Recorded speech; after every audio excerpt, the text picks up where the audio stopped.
Blood trickled down Michaela Washington's wrist where the handcuffs bit into her skin. First-class ticket in hand, top attorney credentials in her briefcase. Yet here she was, being dragged through the terminal like a criminal. "Badge numbers," she whispered coldly. "I'll remember every single one."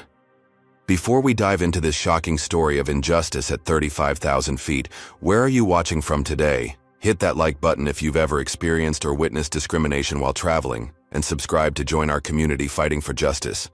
Now let's uncover how a respected attorney's routine flight turned into a battle that would change an entire industry. Michaela Washington rolled her neck from side to side, trying to release the tension that had built up during 3 weeks of non-stop work. At 42, she had established herself as one of Chicago's premier civil rights attorneys, and the Winters v. Global Tech case had just added another landmark victory to her impressive record. The jury had awarded her client, a black software engineer, $8 million in damages after proving systematic racial discrimination in the company's promotion practices. The victory was sweet, but exhausting. Now, all Michaela wanted was to get back to Atlanta, sleep in her own bed, and spend the weekend recovering before diving into her next case. She checked her watch, 5:15 in the afternoon. Her Atlantic Airways flight 3721 would begin boarding in 20 minutes. "Ms. Washington?" The receptionist at the first-class lounge called. "There's a call for you from your office." Michaela sighed and took the phone. Her assistant's voice came through, excited. "The winter settlement check just arrived. $8 million sitting right here on my desk." "Perfect timing," Michaela said, managing a tired smile despite her exhaustion. "I'll be back Monday. Lock it in the safe until then." She handed the phone back to the receptionist and gathered her belongings. Her designer briefcase contained confidential files from the case, along with her laptop and personal items. After 3 years fighting global tech, she felt entitled to her first-class seat home, a small luxury she rarely allowed herself. The boarding announcement came over the loudspeaker, and Michaela made her way to the gate. The line for first class was short, just a few business executives in expensive suits. She stepped into line behind them. "Excuse me, ma'am." The gate agent, a young white woman with Melissa on her name tag, looked up from her computer. "This line is for first-class boarding only." Michaela kept her expression neutral, a skill honed from years in courtrooms. "Yes, I know. I have a first-class ticket." She held up her boarding pass. Melissa's eyes widened slightly. "Oh, let me just double-check that for you."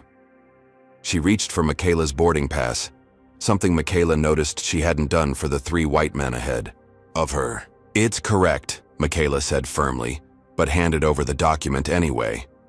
Melissa scrutinized it, glanced at her computer, then reluctantly handed it back. "Yes, seat 2A. You can board now." Michaela walked down the jetway, swallowing her irritation. This wasn't new to her, these little moments of doubt, these small indignities that reminded her that no matter her achievements, some people would always see her skin color first. The cabin of the Boeing 787 was cool and quietly elegant. Michaela found her window seat in the second row and settled in, placing her briefcase carefully under the seat in front of her. The leather seat was wide and comfortable, and for the first time that day, she felt her muscles begin to relax. Other first-class passengers filed in, mostly white men in business attire, a few white women, and an elderly Asian couple. The flight attendant, a blonde woman in her mid-30s with Bethany Keller on her name tag, greeted each passenger warmly as they boarded. "Good evening, sir. Welcome aboard. Can I get you a pre-flight beverage?" "Hello there. Seat 3C is just to your right. Would you like champagne or orange juice before takeoff?" When Bethany reached Michaela's row, her smile dimmed noticeably. She gave a curt nod and moved on without offering a drink. Michaela noticed but didn't say anything. After the day she'd had, a confrontation was the last thing she wanted. 10 minutes later, Bethany returned with a tray of drinks, distributing them to the other first-class passengers. She walked past Michaela without acknowledging her. "Excuse me," Michaela said politely. "Could I get some water, please?" Bethany glanced at her. "I'll be back with water for everyone after we finish the pre-flight service." Michaela watched as Bethany continued serving champagne and juice to the remaining passengers. When the flight attendant returned to the galley, Michaela pressed the call button. Bethany ignored it for several minutes before finally approaching with visible reluctance. "Yes," her tone was clipped. "I'd still like some water, please," Michaela said calmly. "We're about to begin boarding the main cabin. I'll bring water during our regular beverage service after takeoff." Before Michaela could respond, commotion erupted at the front of the cabin. A late arrival was boarding, a tall white man in an expensive suit, probably in his mid-50s, with silver-streaked hair and an air of entitled impatience. "Sorry I'm late," he announced to no one in particular. "Conference call ran long."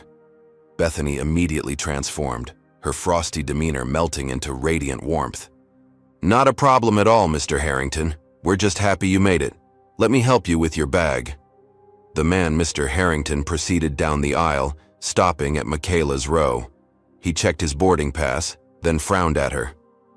"I believe you're in my seat," he said, not as a question, but as a statement of fact. Michaela looked up at him, then down at her own boarding pass. 2A? "No, this is definitely my assigned seat." Harrington's expression hardened. "I always sit in 2A. I'm a platinum executive member." "I understand, sir, but this is the seat I was assigned." Michaela held up her boarding pass as evidence. Instead of checking his own ticket, Harrington turned to Bethany, who had appeared at his side. "There seems to be a confusion about seating." Bethany didn't even glance at Michaela's boarding pass. "Let me take care of this for you, Mr. Harrington." She turned to Michaela. "Ma'am, there appears to be a mistake. Mr. Harrington is assigned to this seat." "No, there's no mistake," Michaela replied, maintaining her composure despite her growing frustration. "My boarding pass clearly says 2A, and that's what the gate agent confirmed." "Perhaps you misread it," Bethany suggested, her tone condescending. "Let me see your boarding pass." Michaela handed it over. Bethany looked at it, frowned slightly, then looked at Harrington's pass. A flash of uncertainty crossed her face. "Well," she said, "Mr. Harrington is one of our most valued customers. I'm sure we can find you another seat in first class." "That's not necessary," Michaela replied firmly. "I selected this seat specifically for the legroom, paid for it, and I'd like to keep it as assigned." Harrington's face flushed with anger. "Do you know who I am? I've flown over 2 million miles with this airline." "I don't care if you've flown to the moon and back," Michaela said, her patience wearing thin. "This is my assigned seat." Several nearby passengers had started watching the exchange. An older white woman across the aisle muttered something about being difficult. A young man 2 rows back had taken out his phone and appeared to be recording. Bethany leaned in close to Michaela and lowered her voice. "Ma'am, I need you to cooperate. You're delaying our departure." "I am cooperating. I'm sitting in my assigned seat with my valid ticket," Michaela replied, loud enough for others to hear. "If there's a seating issue, perhaps you should check the airline's records instead of automatically assuming I'm the one who's wrong." Bethany straightened up, her lips pressed into a thin line. "Wait here," she said, before guiding Harrington back to the front of the cabin. Michaela sat, heart pounding, but outwardly calm. She'd faced down corporate legal teams and hostile judges. She wasn't about to be intimidated by a flight attendant and an entitled passenger. Minutes later, Bethany returned, with the captain and a man wearing an air marshal badge. The passengers around Michaela fell silent. "Ma'am," the captain said, "I understand there's an issue with seating arrangements." "There's no issue," Michaela replied. "I'm in my assigned seat. The confusion is with this gentleman." She nodded toward Harrington, who was hovering behind the captain, who seems to think his status entitles him to any seat he wants. The air marshal stepped forward. "Ma'am, I need to ask you to come with me." Michaela stared at him in disbelief. "On what grounds?" "Disturbing the peace and refusing crew member instructions," he replied mechanically. "I've disturbed nothing, and I've refused no legitimate instructions," Michaela said, her attorney instincts kicking in. "What's happening here is clear discrimination, and I won't stand for it." The word discrimination caused a ripple of murmurs through the cabin. Bethany's face paled slightly. "Final warning," the air marshal said. "Exit the aircraft voluntarily or we'll remove you." Michaela looked around at the watching passengers, some uncomfortable, some recording, some pretending not to notice. She slowly gathered her briefcase. "I want all your names and badge numbers," she said clearly. "And just so everyone understands, what's happening? I'm a black woman being removed from my rightfully purchased first-class seat to accommodate a white man. In 2025, I will not let this stand." As she stood, Harrington was already sliding into her seat, a smug expression on his face. The last thing Michaela saw before being escorted off was Bethany leaning down to ask him if he wanted champagne. The jetway felt like a gauntlet as Michaela was marched back toward the terminal, the air marshal close behind her. At the gate, 2 more security personnel waited, broad-shouldered men with stern expressions and hands resting near their holsters. "James Bradshaw, Atlantic Airways Security," the taller one said, not bothering with pleasantries. His colleague, slightly shorter but equally imposing, didn't introduce himself at all. "Michaela Washington, attorney at law," she responded calmly, "and I'd like to know on what grounds I'm being detained." Bradshaw exchanged glances with the unnamed officer. "We received reports of a disruptive passenger refusing to comply with crew instructions." "That's absolutely false," Michaela stated firmly. "I was sitting in my assigned seat when another passenger demanded it. The flight attendant took his side without verification, and when I showed my boarding pass proving I was correct, they called security instead of resolving the situation properly." The second officer, whose name tag read Kevin Miller, stepped forward. "Ma'am, we need you to come with us to the security office for questioning." "Am I under arrest?" Michaela asked, aware that several bystanders had stopped to watch. "Not at this time," Miller replied. "But if you don't cooperate, that could change quickly."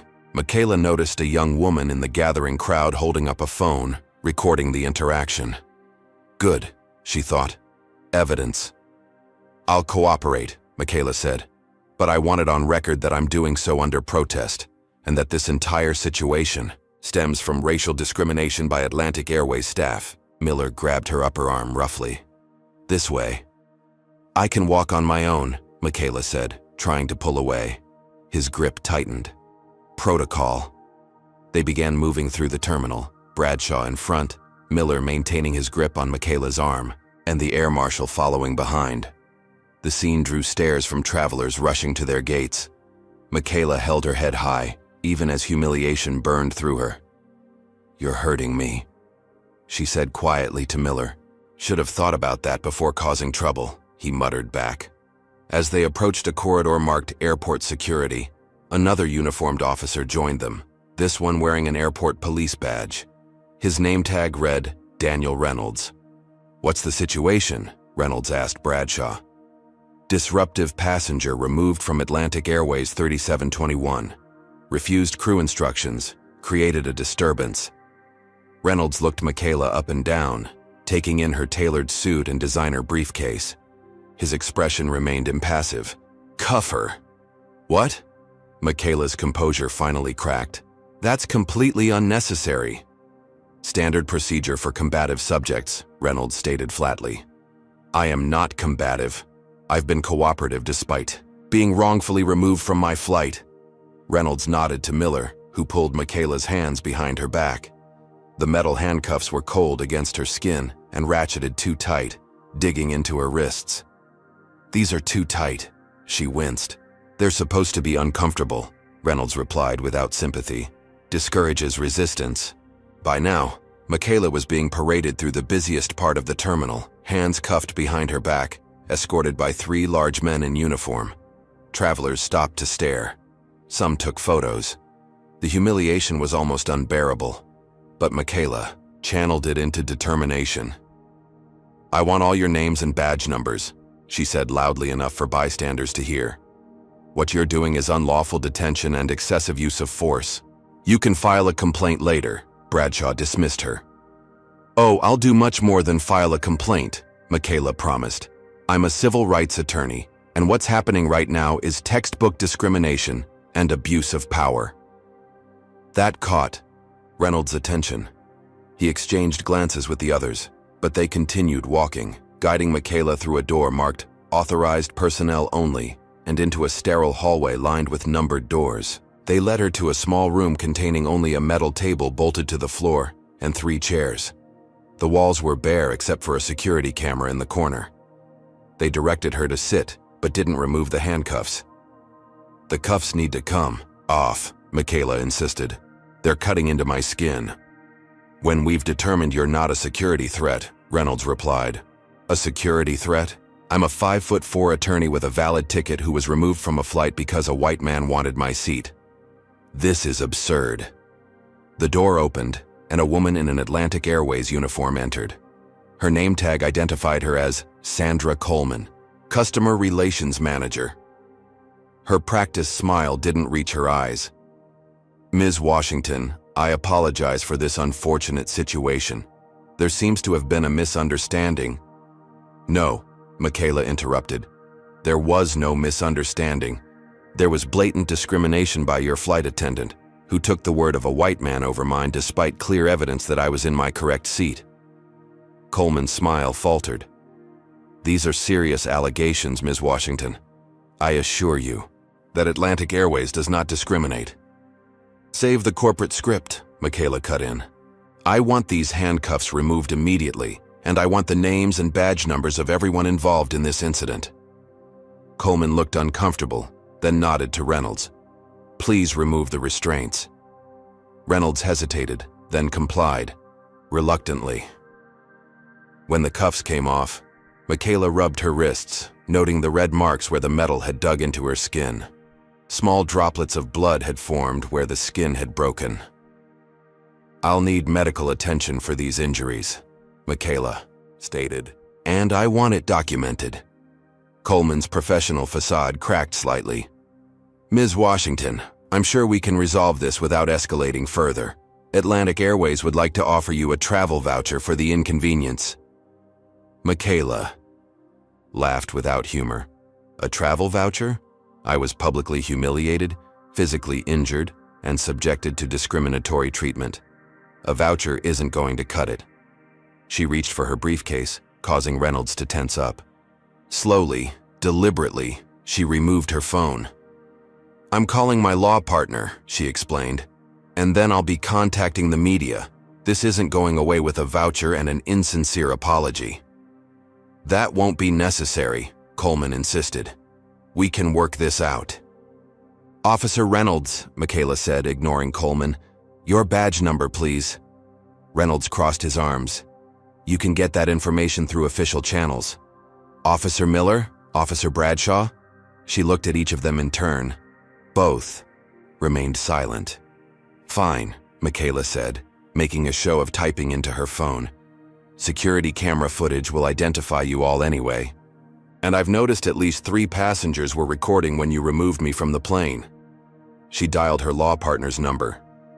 After 2 rings, he picked up. "Jackson, it's Michaela. I need your help." She quickly summarized what had happened. "Yes, I'm still being detained. No, they haven't charged me with anything. I need you to contact our media connections and have someone meet me at Chicago O'Hare, Terminal 3 security office. Yes, I'm documenting everything." She ended the call and looked up at the increasingly uncomfortable airline representative and security officers. "Ms. Washington," Coleman tried again, "I'm authorized to offer you a full refund of your ticket, price plus a $5,000 travel credit, if we can resolve this matter privately." "Ms. Coleman," Michaela replied, her voice steel, "what happened today wasn't a customer service issue. It was civil rights violation. You can tell Atlantic Airways to expect formal legal action. I will not be silenced or bought off." The door opened again, and a man in a suit entered. "I'm Robert Turner, Atlantic Airways legal counsel. Ms. Washington, I understand there's been an incident." "An incident?" Michaela repeated incredulously. "Is that what you call racially motivated discrimination, followed by unlawful detention and excessive force?" Turner maintained a neutral expression. "These are serious allegations that would require substantial evidence." "Which I have," Michaela cut in. "Multiple witnesses, video recordings, and physical injuries." She held up her wrists, showing the marks and dried blood.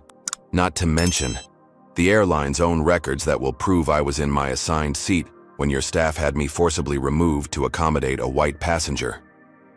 Turner's professional demeanor slipped for just a moment. I suggest we discuss this privately. No, Michaela stated firmly. I've been detained publicly, handcuffed publicly, and humiliated publicly. I won't now be coerced privately. She stood up. Am I free to go? Or am I under arrest? The security officers looked to Turner, who nodded reluctantly. You're free to go, Ms. Washington. Good, Michaela said, gathering her belongings. And just so we're clear, this isn't over, not by a long shot. As she walked toward the door, she turned back one last time. Badge numbers. I'll remember every single one.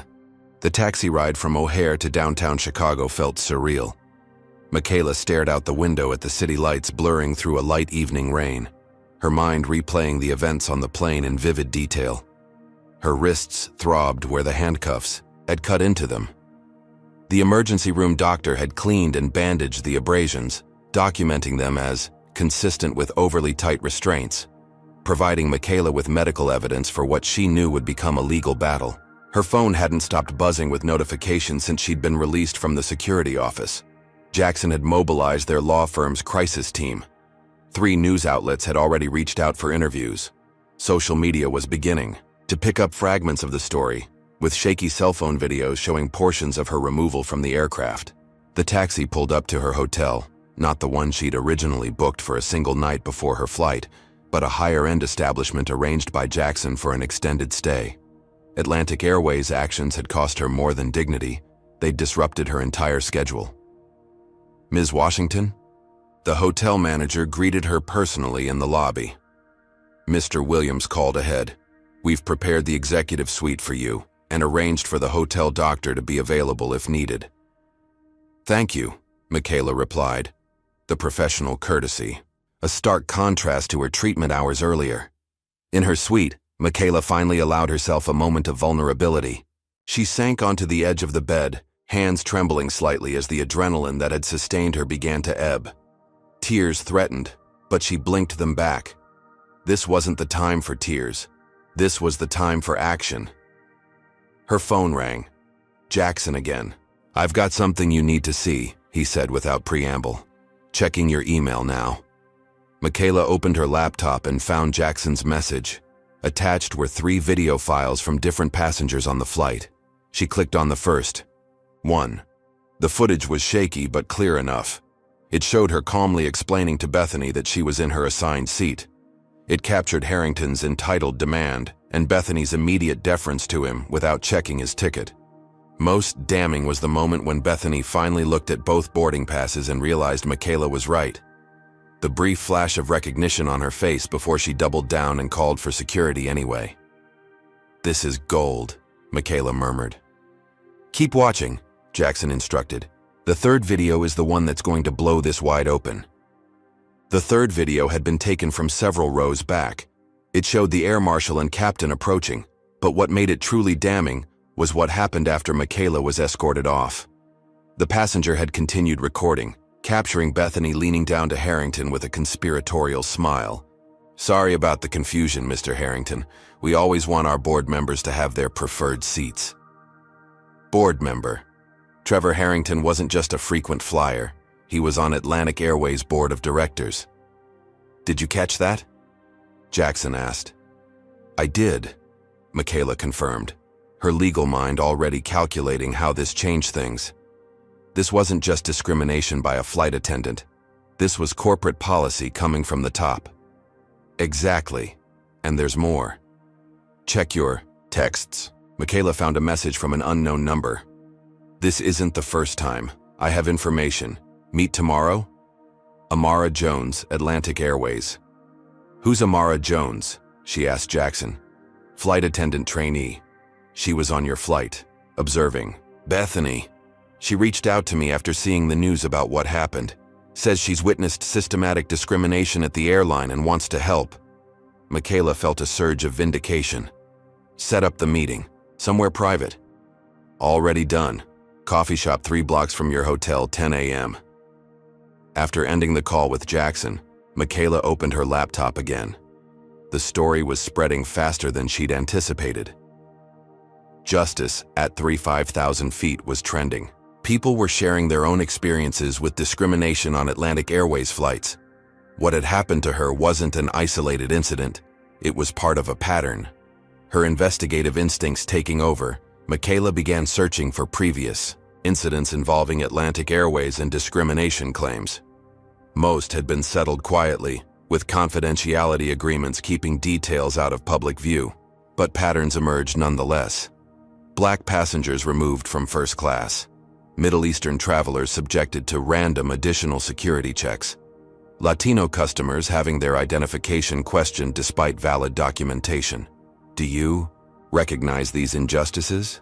Have you or someone you know experienced discrimination while traveling? Comment number 1 if you believe companies should be held accountable for racial bias, and number 2 if you think Michaela should pursue this case all the way to court. Don't forget to like and subscribe to follow this journey for justice. Now, as dawn breaks on a new day, will Michaela find an unexpected ally within the very company that wronged her? By morning, Michaela had compiled a preliminary case file. Atlantic Airways had a history of discrimination complaints dating back years, but had successfully kept them from becoming major public relations issues through quick, quiet settlements and aggressive legal tactics. At precisely 10 a.m., Michaela entered the coffee shop Jackson had arranged for the meeting with Amara Jones. She spotted a young black woman in the corner, nervously checking her phone. She couldn't have been more than 28, dressed in civilian clothes but with the perfect posture of someone trained in customer service. "Ms. Jones?" Michaela approached the table. "I'm Michaela Washington." Amara stood quickly, extending her hand. "Thank you for meeting me. I've been following what happened to you and I couldn't stay silent anymore." They ordered coffee, and once the server left, Amara leaned forward, speaking quietly. "I've been with Atlantic Airways for 11 months as a trainee. That day on your flight, I was shadowing Bethany Keller. She's been with the airline for 12 years and is considered one of their exemplary flight attendants." Amara's expression suggested she disagreed with that assessment. "What can you tell me about what happened?" Michaela asked. "Everything you experienced is part of Atlantic's unofficial executive courtesy policy. They train us to give special treatment to certain passengers, board members, major shareholders, politicians, celebrities. There's an actual list in the employee handbook. Trevor Harrington is number 8 on that list. And this special treatment includes displacing other passengers from their assigned seats." Amara nodded. "If necessary. Usually it's done before boarding, but sometimes..." She trailed off. "Sometimes they have to remove people who are already seated," Michaela finished. "Yes, but there's more." Amara pulled out her phone. "I've been documenting incidents for months. Bethany is particularly bad, but she's not the only one. There's a culture of discrimination that comes from the top down." She showed Michaela a series of notes detailing specific incidents. A black family upgraded from first class to economy to make room for white executives. Middle Eastern passengers subjected to extra security checks that mysteriously only affected them. Latino passengers having their boarding passes checked multiple times while white passengers walked by unquestioned. "How widespread is this?" Michaela asked. "It's systemic," Amara confirmed. "Not every employee participates, but those who object don't last long. I've been written up twice already for failure to uphold company standards after questioning these practices." "Why are you coming forward? You're risking your job." Amara's expression hardened. "Because what happened to you was wrong. Because I've seen it happen too many times. Because if someone doesn't stand up, nothing will change." Michaela studied the young woman, impressed by her courage. "This information is incredibly valuable, but using it will expose you." "I know. I've thought about it. I'm prepared to testify if needed." After finishing their meeting, Michaela returned to her hotel with a clearer picture of what she was up against. This wasn't just about one incident or one flight attendant. It was about a corporate culture that enabled and encouraged discrimination. Her phone rang, An unknown number with Atlantic Airways area code, she answered cautiously. Ms. Washington, this is Richard Spencer, Chief Legal Officer for Atlantic Airways. Michaela sat up straighter. Mr. Spencer, I was wondering when I'd hear from you. I understand there was an unfortunate incident yesterday, Spencer began, his tone carefully measured. On behalf of Atlantic Airways, I want to express our sincere apologies and assure you that what happened doesn't reflect our company values. Strange, Michaela replied. Because I've spent the morning gathering evidence that suggests what happened to me perfectly reflects your company's values and practices. A pause. Ms. Washington, I'd strongly caution against making unfounded allegations that could be construed as defamatory. There's nothing unfounded about my allegations, Mr. Spencer. I have video evidence, witness statements, and documentation of a pattern of similar incidents involving your airline. I see. Spencer's tone chilled. Then perhaps we should discuss this matter through proper legal channels. If you're planning litigation, you should be aware that Atlantic Airways will defend itself vigorously against any unfounded claims. We have substantial resources and a track record of successfully resolving such matters. Is that a threat, Mr. Spencer? Merely a statement of fact. I would hate to see you damage your professional reputation pursuing a case you cannot win. Michaela felt a surge of determination. Thank you for your concern about my reputation, Mr. Spencer. But you should be more worried about Atlantic Airways' reputation once the full story becomes public. And make no mistake, it will become public. I'll have our team prepare a settlement offer, Spencer said, his tone clipped. I suggest you consider it carefully when it arrives. The call ended, and Michaela immediately dialed Jackson. They're already trying to intimidate me, she told him. Spencer just called with veiled threats about countersuits and damaged reputations. Jackson chuckled. That means they're worried. What's our next move? We go full steam ahead, Michaela decided. File the lawsuit, contact the Department of Transportation's Civil Rights Division, and prepare for a media statement. No confidentiality. Agreements. No quiet settlements. It's time Atlantic Airways faces real consequences. As she ended the call, Michaela looked out her hotel window at the Chicago skyline. What had started as a routine business trip had transformed into something much bigger. A fight not just for her own dignity, but for justice on behalf of countless others who had faced similar discrimination without the resources or platform to fight back. Spencer's threat only strengthened her resolve. Atlantic Airways had picked the wrong person to discriminate against. They were about to learn that some battles weren't worth the cost of fighting, especially against an opponent who knew the law as well as she did. The conference room at Williams & Washington law firm buzzed with activity. Associates huddled around laptops, paralegals sorted through document boxes, and in the center of it all, Michaela and Jackson strategized their approach against Atlantic Airways. We've identified 37 previous discrimination complaints against the airline in the past 5 years, announced Tara Chen, their head researcher.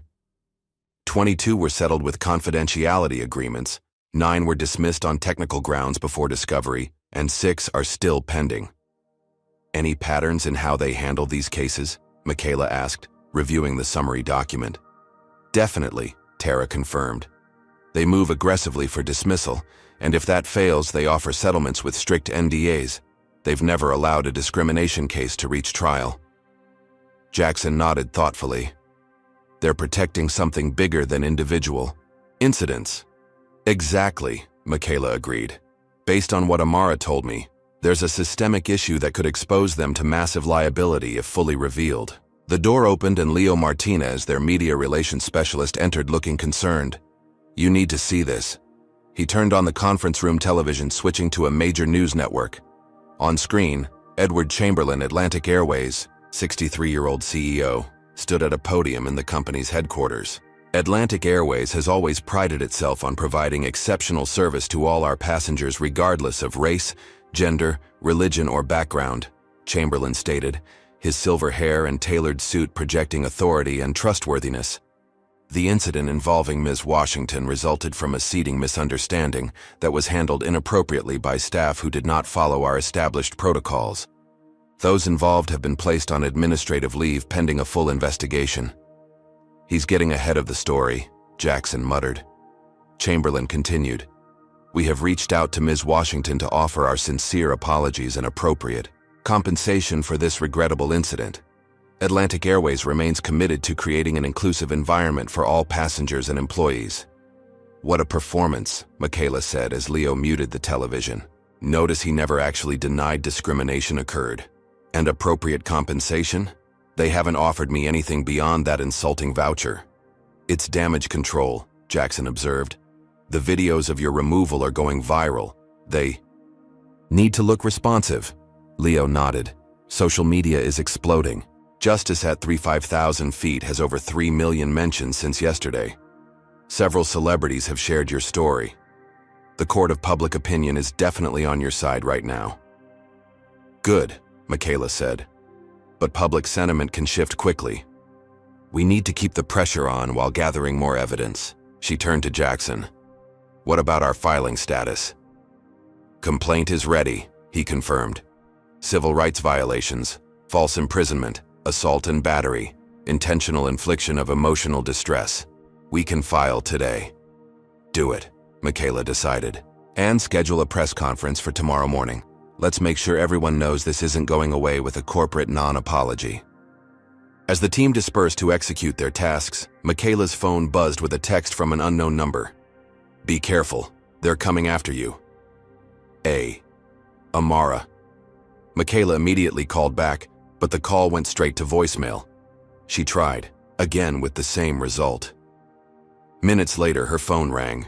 Jackson calling from his office down the hall.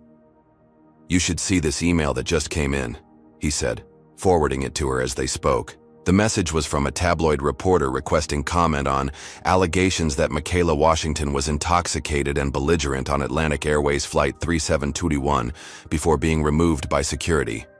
What? Michaela exclaimed. That's completely fabricated. I know, Jackson replied grimly, but it's just the beginning. They're going to try to discredit you personally rather than address the actual incident. Who's their source for these lies? The email claims they have statements from multiple witnesses aboard the flight. Michaela thought back to the passengers around her, the older white woman who had muttered about her being difficult, the businessman who had studiously avoided eye contact during her removal. They're recruiting passengers to lie about what happened, she realized. Probably offering incentives, Jackson agreed. Free flights, upgrades, maybe even cash. By afternoon, the smear campaign was in full swing. A second tabloid published a witness account, claiming Michaela had refused to show her boarding pass and had threatened the flight attendant. A third ran a story questioning her record as an attorney, highlighting the few cases she had lost, while minimizing her many victories. They're pulling out all the stops, Jackson observed during their evening strategy session. I've also had calls from 3 of our corporate clients expressing concerns about our case against Atlantic Airways. Pressure tactics, Michaela noted. They have board members connected to other major corporations. They're trying to hurt our business. It won't work, Jackson assured her. We've built this firm on integrity. Our clients know that, Michaela nodded gratefully, but her concern deepened when she returned to her hotel that evening. The doorman approached her with an uncomfortable expression. Ms. Washington, there was a man asking about you earlier, claiming to be from a delivery service, but he didn't have any packages and kept asking about your schedule. Did you tell him anything? No, ma'am, but he waited across the street for nearly an hour taking photos with a long lens camera. Private investigators. The airline was having her followed, looking for anything they could use against her. Inside her suite, Michaela drew the curtains and called Amara again. This time she answered. I'm sorry about the cryptic text, Amara said, her voice low. They fired me this morning. Claimed I violated company policy by discussing internal matters. I'm so sorry, Michaela said. We can include wrongful termination in our case against them. There's more, Amara continued. Before they escorted me out, I overheard Spencer and the HR director talking about containing the situation. They mentioned something called Operation Cleanup. Apparently, it's their protocol for handling discrimination claims that gain public attention. Do you know what this protocol involves? Not specifically, but from what I gathered, It includes discrediting the complainant, buying off witnesses, and leveraging business relationships to apply pressure. They seemed particularly worried about you because of your legal background. After ending the call, Michaela sat in contemplative silence. The airline's aggressive response confirmed what she already suspected. This wasn't just about one incident. They were protecting something bigger. Her phone rang again, another unknown number. Ms. Washington, my name is Marcus Johnson. I used to work in Atlantic Airways executive offices until last year. I think I have information you might find useful. What kind of information, Mr. Johnson? Documentation of their passenger profiling policies, internal memos about how to handle discrimination complaints, and emails from Chamberlain specifically directing staff to give preferential treatment to certain passengers at the expense of others. Michaela's pulse quickened. Why are you coming forward now? I saw what happened to you. It reminded me of why I left. I couldn't be part of a system that treats people that way. I tried reporting it internally, tried going to HR, even wrote to the board. Nothing changed. The board, including Trevor Harrington? Especially Harrington. He's one of the worst offenders, uses his position to harass flight attendants, and has had multiple minority passengers removed from seats near his. They arranged to meet the following day. As Michaela prepared for bed, her phone buzzed with a news alert. Atlantic Airways stock had dropped 8% following the viral videos of her removal. Good, she thought. Hit them where it hurts, their bottom line. Her satisfaction was short-lived. At 2 in the morning, her phone rang, the hotel's front desk. Ms. Washington, I'm very sorry to disturb you, but the police are here. Your room has been targeted by vandals. We've placed them in custody, but you should know your door has been spray-painted with racial slurs. Fully awake now, Michaela threw on clothes and went to her door. Even from the inside, she could smell the fresh paint. When she opened it, 2 police officers stood there, along with the night manager. The door's exterior was covered with vile racist epithets and threats in red spray paint. We caught them on security cameras, the manager explained, clearly distressed. 2 men. They're being processed at the precinct now. Do they have any connection to Atlantic Airways? Michaela asked. The officers exchanged glances. We can't comment on an ongoing investigation, one replied, but their IDs listed them as employees of a private security firm. Michaela took photos of the vandalism before hotel staff covered it. Back inside, she called Jackson despite the hour. They're escalating, she told him. This isn't just about discrediting me anymore. They're trying to frighten me into backing down. Jackson was silent for a moment. Michaela, this is getting dangerous. Maybe we should consider their settlement offer when it comes. Your safety has to be the priority. No, she replied firmly. That's exactly what they want. If we settle, nothing changes. The next person might not have the resources or platform I do. This has to stop. But after hanging up, alone in her hotel room with the smell of spray paint seeping under the door, Michaela felt a flicker of doubt. Was she putting herself at unnecessary risk? Would pursuing this case endanger others who came forward to help her? The faces of past clients flashed through her mind, people who had faced discrimination and found the courage to stand up against powerful interests. If she backed down now, what message would that send? No, she decided. Atlantic Airways had chosen this battlefield. They would soon discover they had severely underestimated their opponent. The morning news cycle brought a fresh wave of attacks against Michaela. A popular conservative talk show host questioned her motives, suggesting she had manufactured the incident for publicity. A business publication ran a profile examining her law firm's finances, implying they were pursuing the case out of financial desperation rather than principle.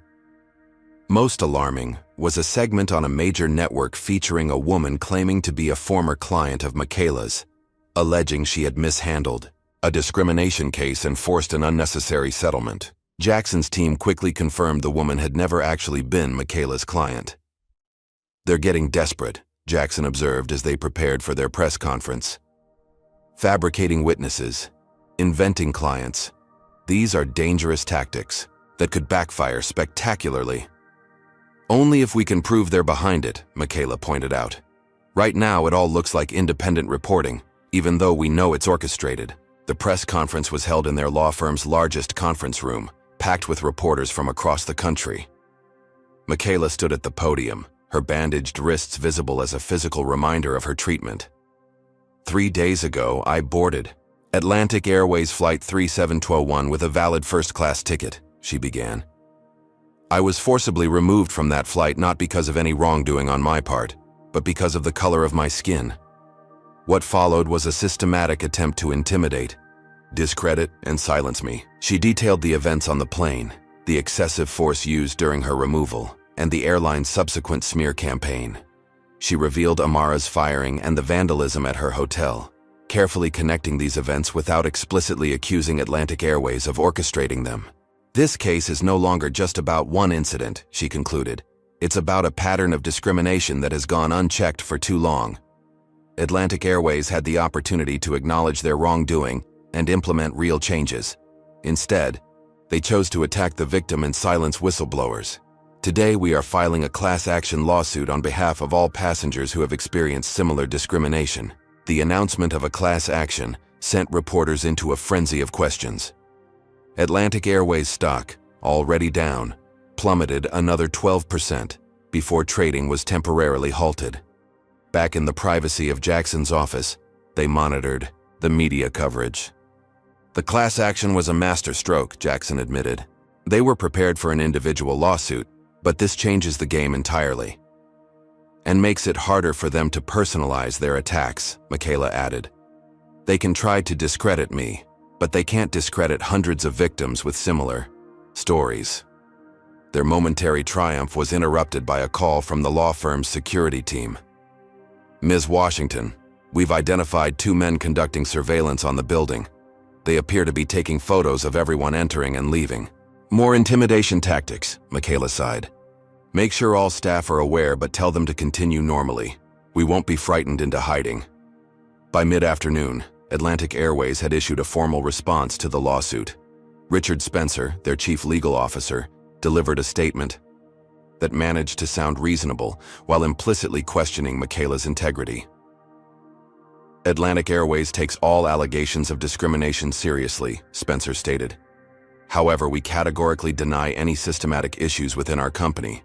Ms. Washington's decision to escalate an isolated incident into a class action lawsuit appears designed to maximize publicity rather than address genuine concerns. We look forward to presenting the facts in court. Notice the wording, Michaela pointed out to Jackson. Isolated incident. They're still trying to frame this as a one-off situation rather than acknowledging the pattern. Their strategy session was interrupted when Jackson's assistant entered with an urgent message. Marcus Johnson just called. He says he can't make your meeting. Someone broke into his apartment last night and stole his computer and files. That's not a coincidence, Michaela said grimly. They're eliminating evidence and intimidating witnesses.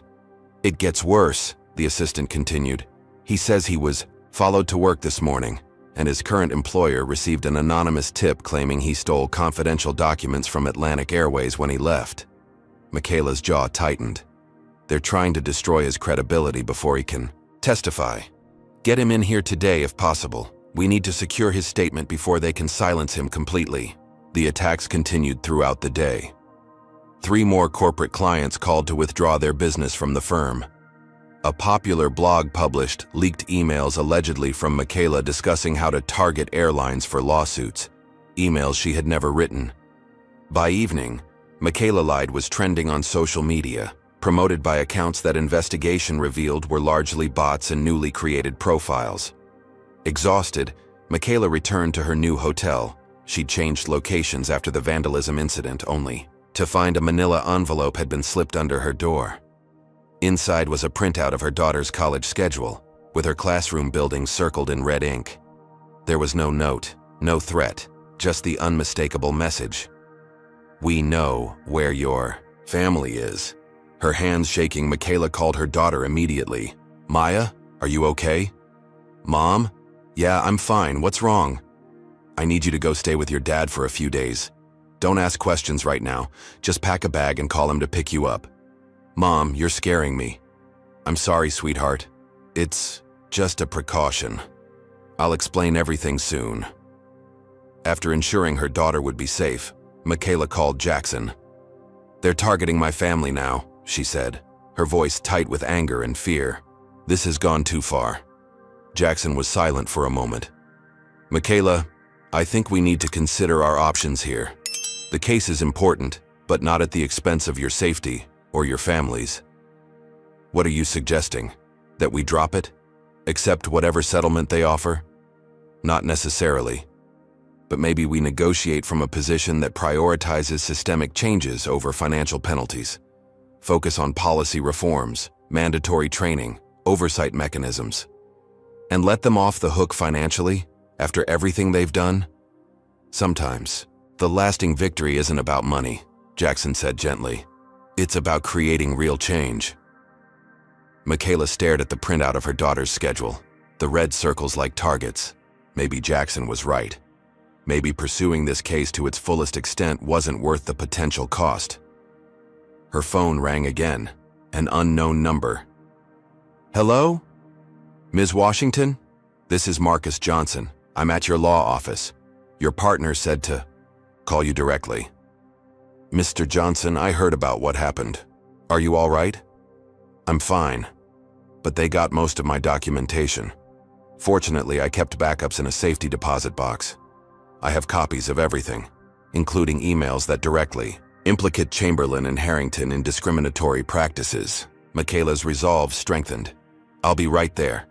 At the office, Marcus Johnson presented his evidence, internal memos outlining Atlantic Airways' preferred passenger accommodation policy that specifically instructed staff to prioritize certain passengers, predominantly white, predominantly male, over others.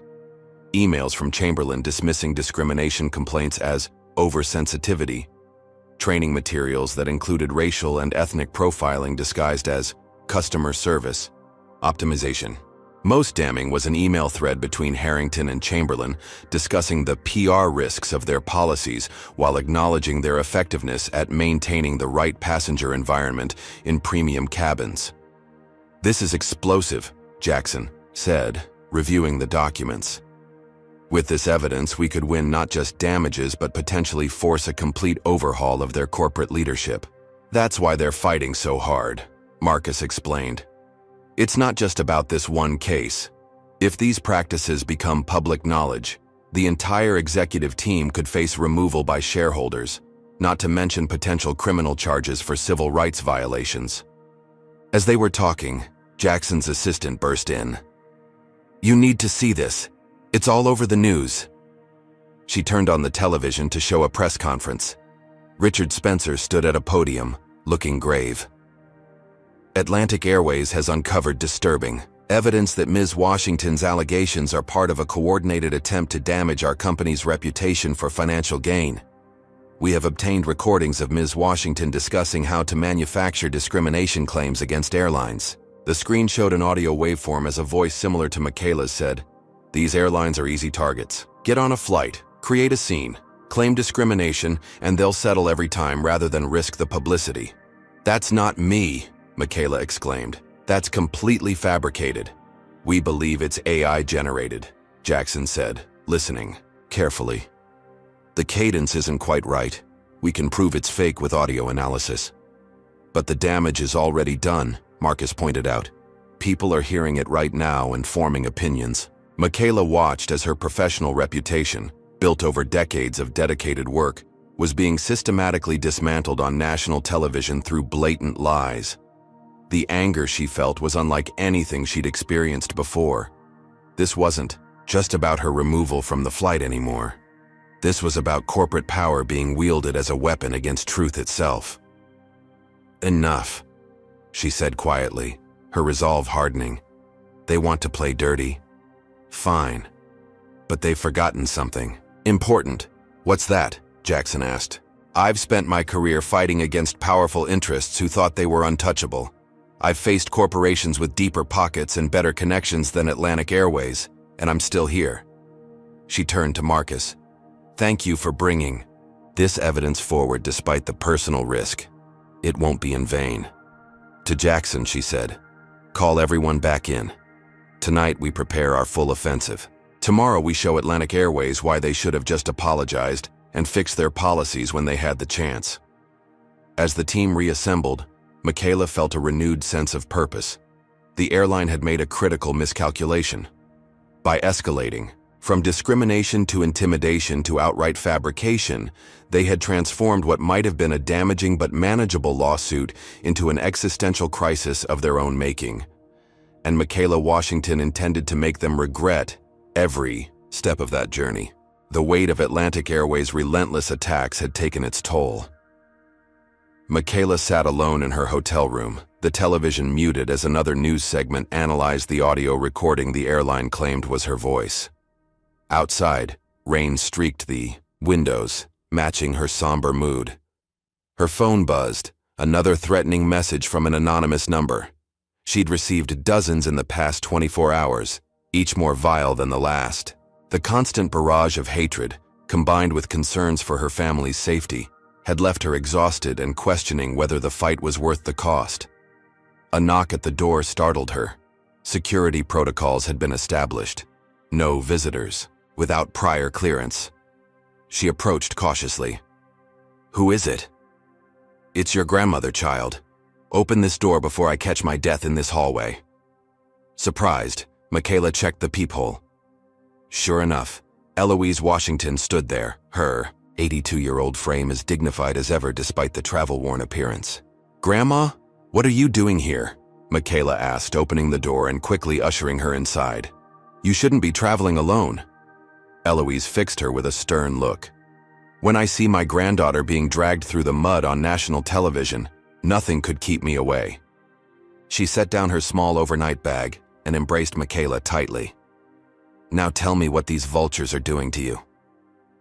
For the first time since the ordeal began, Michaela allowed herself to truly feel the emotional impact. In her grandmother's embrace, the professional facade crumbled and tears flowed freely. "They're too powerful, Grandma," she admitted, her voice small. "They're attacking from every angle. My reputation, my firm, even threatening Maya. Maybe I should just take whatever settlement they offer and end this." Eloise guided her to the couch and sat beside her, taking Michaela's hands in her weathered ones. "Let me tell you something about power," she said, her voice gentle but firm. "In 1963, I was arrested for sitting at a lunch counter in Montgomery. The police chief was a man named Bull Connor, a man so powerful in that city that people crossed the street rather than walk past him." Michaela had heard fragments of this story growing up, but never the full account. "They held me for 3 days," Eloise continued. "Threatened my job, my home, even my life. Told me all the ways they could make me and my family disappear if I didn't sign a statement saying I'd been treated fairly." Her eyes, still sharp despite her age, fixed on Michaela's. "You know what I did?" "What?" "I looked that police chief in the eye and told him I'd see him in court. He laughed at me, said no judge in Alabama would rule against him." A smile spread across Eloise's face. 6 months later, that same police chief was removed from office, and I was part of the reason why. How? Because power that depends on fear and intimidation is always more fragile than it appears. Once people stop being afraid, that power evaporates. She squeezed Michaela's hands. "These airline people, they're pulling out all these tactics because they're terrified of you. Not just of your lawsuit, but of what you represent. Accountability." Michaela absorbed her grandmother's words, feeling strength returning to her spirit. "I never knew the full story." "There are many stories I haven't told you," Eloise replied. "Many battles fought by people who were told they couldn't win. The question isn't whether you can defeat Atlantic Airways. The question is whether you're willing to stand firm long enough for them to defeat themselves." As if on cue, Michaela's phone rang, Jackson calling. "Turn on channel 6, he said without preamble. "Something big is happening." Michaela unmuted the television and changed the channel. A news anchor was speaking urgently. "Breaking news in the Atlantic Airways discrimination case. An anonymous source has just released what appear to be internal emails and documents from the airline, showing what the source describes as systematic racial profiling of passengers. We're still verifying these documents, but if authentic, they could dramatically change the trajectory of the lawsuit filed by attorney Michaela Washington. What's happening? Michaela asked Jackson. Did you release Marcus's documents? Not me, Jackson replied. Someone else has come forward. Multiple sources, actually. The documents are flooding social media and news outlets. It's like a dam. Broke. Another call beeped in. Amara Jones. I have to take this, Michaela told Jackson before switching lines. Amara? It's working, Amara said, her voice tense with excitement. After they fired me, I contacted other flight attendants who've witnessed discrimination. We've been gathering evidence for days. After seeing what they did to you with that fake audio recording, we decided it was time to release everything. Everything? What exactly did you have? Recordings of training sessions where we were instructed how to manage cabin demographics, internal memos about passenger profiling, emails from executives complaining about too much diversity in first class, text messages between Bethany and other senior flight attendants discussing how to remove passengers they deemed unsuitable from premium cabins. Michaela was stunned. You've been building this case in parallel to ours. We couldn't just stand by, Amara explained. There are good people at Atlantic Airways who've been forced to participate in discriminatory practices or risk their jobs. Many of us have documented these incidents for years, waiting for the right moment to expose them. The risk you're taking is worth it, Amara finished firmly. What they did to you was the last straw. It showed us exactly how far they're willing to go to protect their system. After ending the call, Michaela sat in silence, processing this unexpected development. Her grandmother patted her knee. See? You're not fighting alone, child. You never were. The news coverage continued throughout the evening as more airline employees came forward with their stories. Social media exploded with Atlantic Airways passengers sharing their own experiences of discrimination. Justice at 35,000 feet returned to trending status, now accompanied by Tusk Atlantic Airways exposed. By morning, the narrative had completely shifted. The same news outlets that had questioned Michaela's credibility the day before were now reporting on the mounting evidence of systematic discrimination at Atlantic Airways. The company's stock had plummeted another 20%, triggering automatic trading suspensions. Michaela's phone rang constantly, journalists seeking comments, potential class action participants sharing their stories, and finally, a call from Richard Spencer himself. Are you shocked by how quickly the tide turned? Has a corporation ever tried to silence you when you stood up for what's right? Comment number 1 if you believe in the power of collective action against discrimination, and number 2 if you've ever witnessed similar injustice on public transportation. Don't forget to like and subscribe to see how this story concludes. Now, with the evidence mounting against Atlantic Airways, will Michaela accept Richard Spencer's unexpected request for a private meeting? Ms. Washington, Spencer began, his voice noticeably lacking its previous confidence. I think it would be beneficial for both parties if we could meet to discuss resolution options. Resolution options? Michaela repeated. Yesterday you were accusing me of fabricating my claims for financial gain. What changed, Mr. Spencer? The situation has evolved, he replied carefully. We believe a private conversation might lead to a mutually acceptable outcome. There's nothing private about this situation anymore, Mr. Spencer.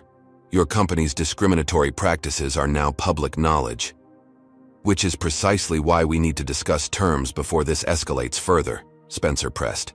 The CEO has authorized me to present a substantial settlement offer.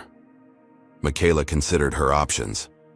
Meeting with Spencer could provide insights into the company's current state of panic, but it could also be another trap. I'll meet you, she decided, but not alone and not at your offices, a neutral location with my partner present. They agreed to meet at a conference room in the federal courthouse, neutral ground that sent a clear message about Michaela's willingness to proceed to trial if necessary. Before the meeting, Michaela gathered with her team to review the latest developments.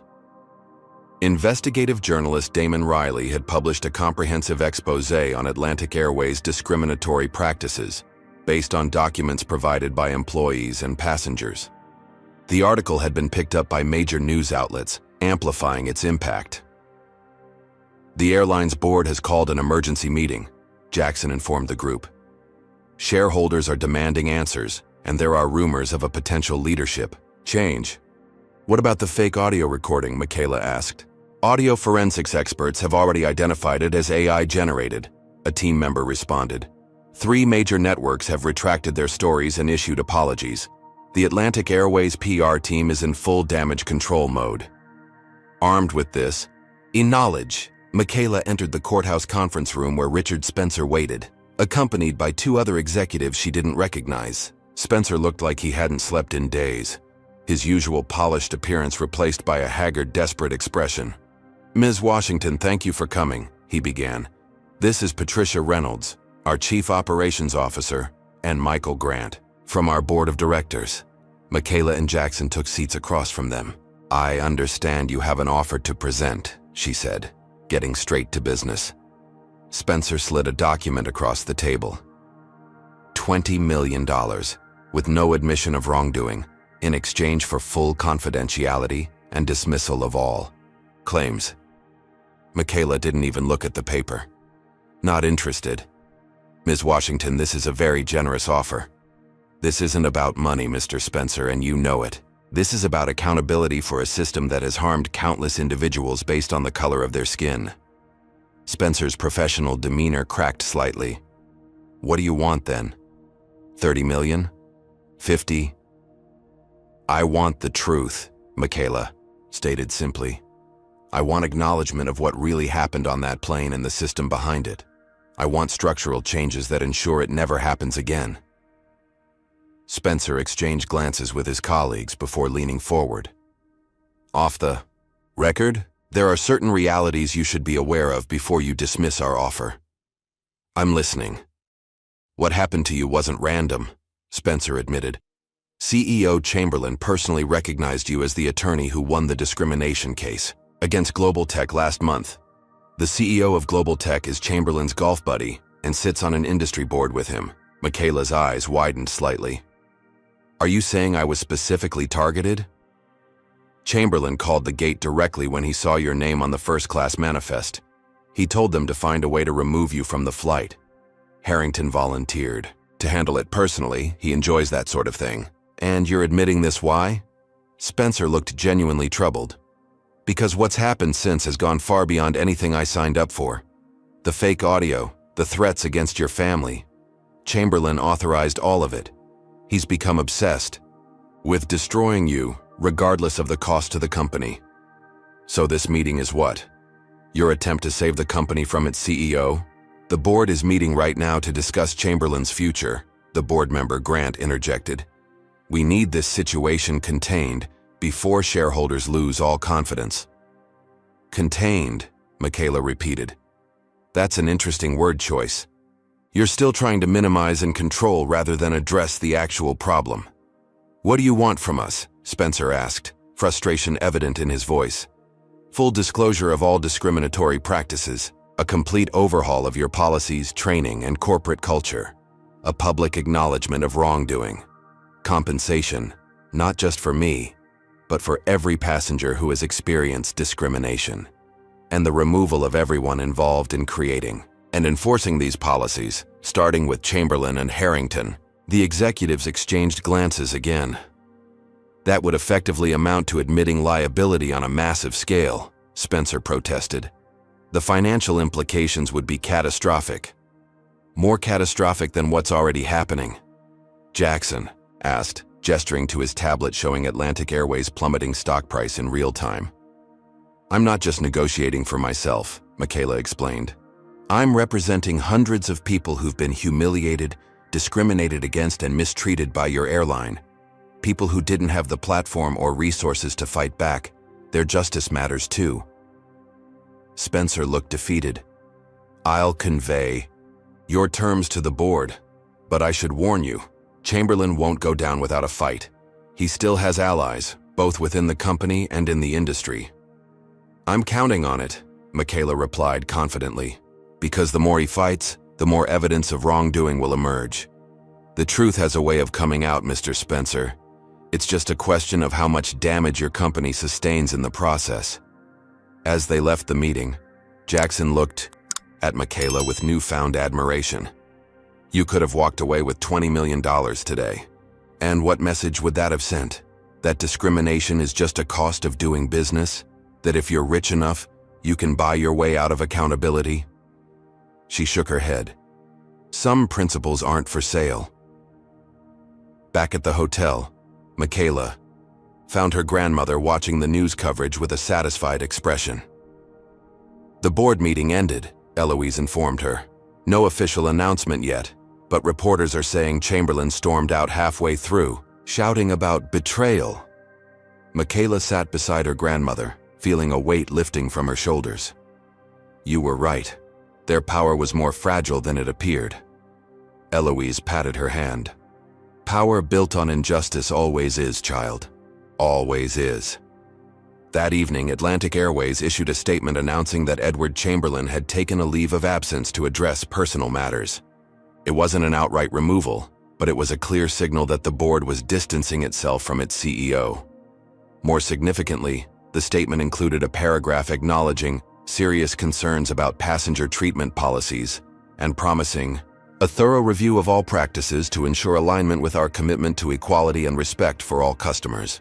It wasn't the full accountability Michaela had demanded, but it was a start, a crack in the corporate armor that could be widened into real change. As she prepared for bed that night, Michaela reflected on how quickly events had turned. Just 24 hours earlier, she had been ready to concede defeat, overwhelmed by the airline's aggressive tactics. Now the pathway to justice had been reopened by the courage of people like Amara and Marcus, people who had risked their livelihoods to stand up for what was right. Her grandmother's words echoed in her mind. "You're not fighting alone." And, indeed, she wasn't. The battle against Atlantic Airways had transformed from one woman's lawsuit into a movement for accountability that spanned the entire company and beyond. Tomorrow would bring new challenges. Chamberlain and his allies wouldn't surrender easily. But for the first time since being dragged off that plane, Michaela felt absolute certainty that justice would prevail. The federal courthouse buzzed with anticipation. Journalists crowded the corridors, camera crews set up outside the entrance, and inside courtroom 4B, every seat was filled. Judge Caroline Foster, a stern 74-year-old with a reputation for no-nonsense proceedings, surveyed the packed room with disapproval.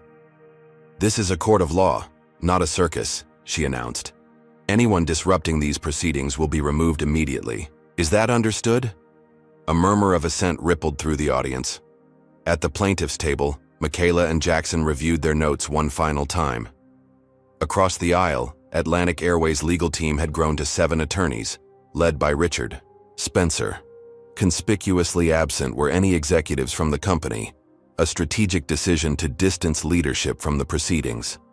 "All rise," the bailiff called as Judge Foster officially opened the hearing on Atlantic Airways' motion to dismiss. Spencer approached the podium first. "Your Honor, this case should be dismissed on multiple grounds. The plaintiff's allegations of systematic discrimination are speculative at best, and the inclusion of hundreds of unverified claims in the class action filing constitutes an improper fishing expedition designed to damage my client's reputation rather than seek legitimate legal remedy." Judge Foster peered over her reading glasses. "Mr. Spencer, are you suggesting that the internal documents and employee testimonies now in the public domain are all fabricated?" "Not fabricated, Your Honor, but certainly taken out of context. Corporate communications can easily be misconstrued when viewed without proper background." "I see. Ms. Washington, your response?" Michaela rose, projecting confidence despite the high stakes. "Your Honor, context is precisely what we're seeking. Through discovery, Atlantic Airways' motion to dismiss attempts to prevent this court from examining the full record of their discriminatory practices. The documents already public represent only a fraction of the evidence supporting our claims." She methodically addressed each legal argument in the airline's motion, citing relevant precedents and highlighting the strength of the preliminary evidence. Judge Foster listened attentively, occasionally interrupting with incisive questions that suggested she had thoroughly reviewed the case file. "Mr. Spencer," the judge said after Michaela concluded, "I find the plaintiff's arguments persuasive. The motion to dismiss is denied. We will proceed to discovery." She fixed Spencer with a stern look. "And I expect full compliance with document production. Any evidence of stonewalling will be met with sanctions. Are we clear?" "Yes, Your Honor," Spencer replied, his expression carefully neutral despite the significant setback. Outside the courthouse, Michaela addressed the waiting press briefly. "Today's ruling affirms what we've maintained from the beginning. This case has merit and deserves to be heard. We look forward to the discovery process revealing the full extent of Atlantic Airways' discriminatory practices." Back at their temporary headquarters, the legal team celebrated the victory, but Michaela remained focused on the challenges ahead. "The real battle is just beginning," she cautioned. "They'll fight discovery every step of the way, claiming everything from executive privilege to trade secrets to protect their internal communications." "We've anticipated that," Jackson assured her. "Our discovery requests are specific enough to withstand objections but broad enough to capture everything we need." Their strategy session was interrupted when Michaela's phone rang, an unlisted number. "Ms. Washington, this is Richard Spencer. I need to meet with you privately." Michaela put the call on speaker so Jackson could hear. "After today's hearing? I'm surprised you want to talk. This isn't about the case, at least not directly." Spencer's voice sounded strained. "It's about information you should have. Information I can no longer keep to myself in good conscience." Michaela and Jackson exchanged skeptical glances.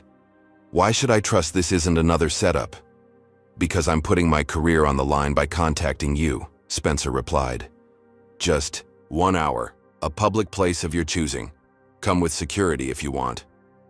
After ending the call, Jackson voiced his concerns. "It's probably a trap, another attempt to discredit you somehow." "Possibly," Michaela agreed, but Spencer sounded genuinely troubled. "Something's changed. If you go, you shouldn't go alone." "I won't. But I think we need to hear what he has to say." They arranged to meet Spencer at a busy restaurant in downtown Chicago, with private security stationed nearby, and a paralegal at an adjacent table recording everything. Spencer arrived alone, looking considerably more disheveled than his courthouse appearance earlier that day. "Thank you for coming," he said, sliding into the booth across from Michaela and Jackson. "Let's skip the pleasantries," Michaela replied. "What information is suddenly worth risking your career?" Spencer glanced around nervously before speaking in a low voice. "The board voted to remove Chamberlain as CEO this morning.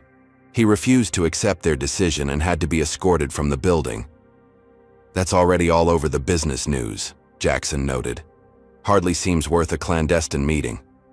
"What isn't public knowledge is what happened afterward," Spencer continued. "Chamberlain went directly to a private board meeting with our 5 largest shareholders. He convinced them that with enough legal maneuvering and strategic pressure, the company could still win this case and protect its reputation."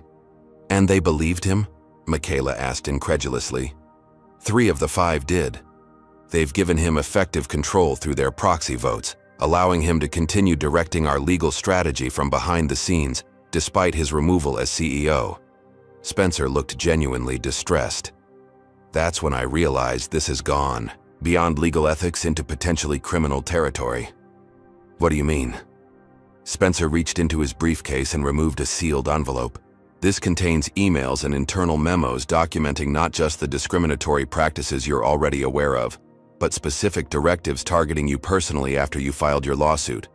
Authorization for surveillance, character assassination, witness intimidation, all approved by Chamberlain and executed by a private security firm on retainer with the airline." Michaela stared at the envelope, hesitant to touch it. "Why are you giving us this?" "Because I became a lawyer to uphold the law, not subvert it." Spencer's professional facade crumbled, revealing what appeared to be genuine remorse.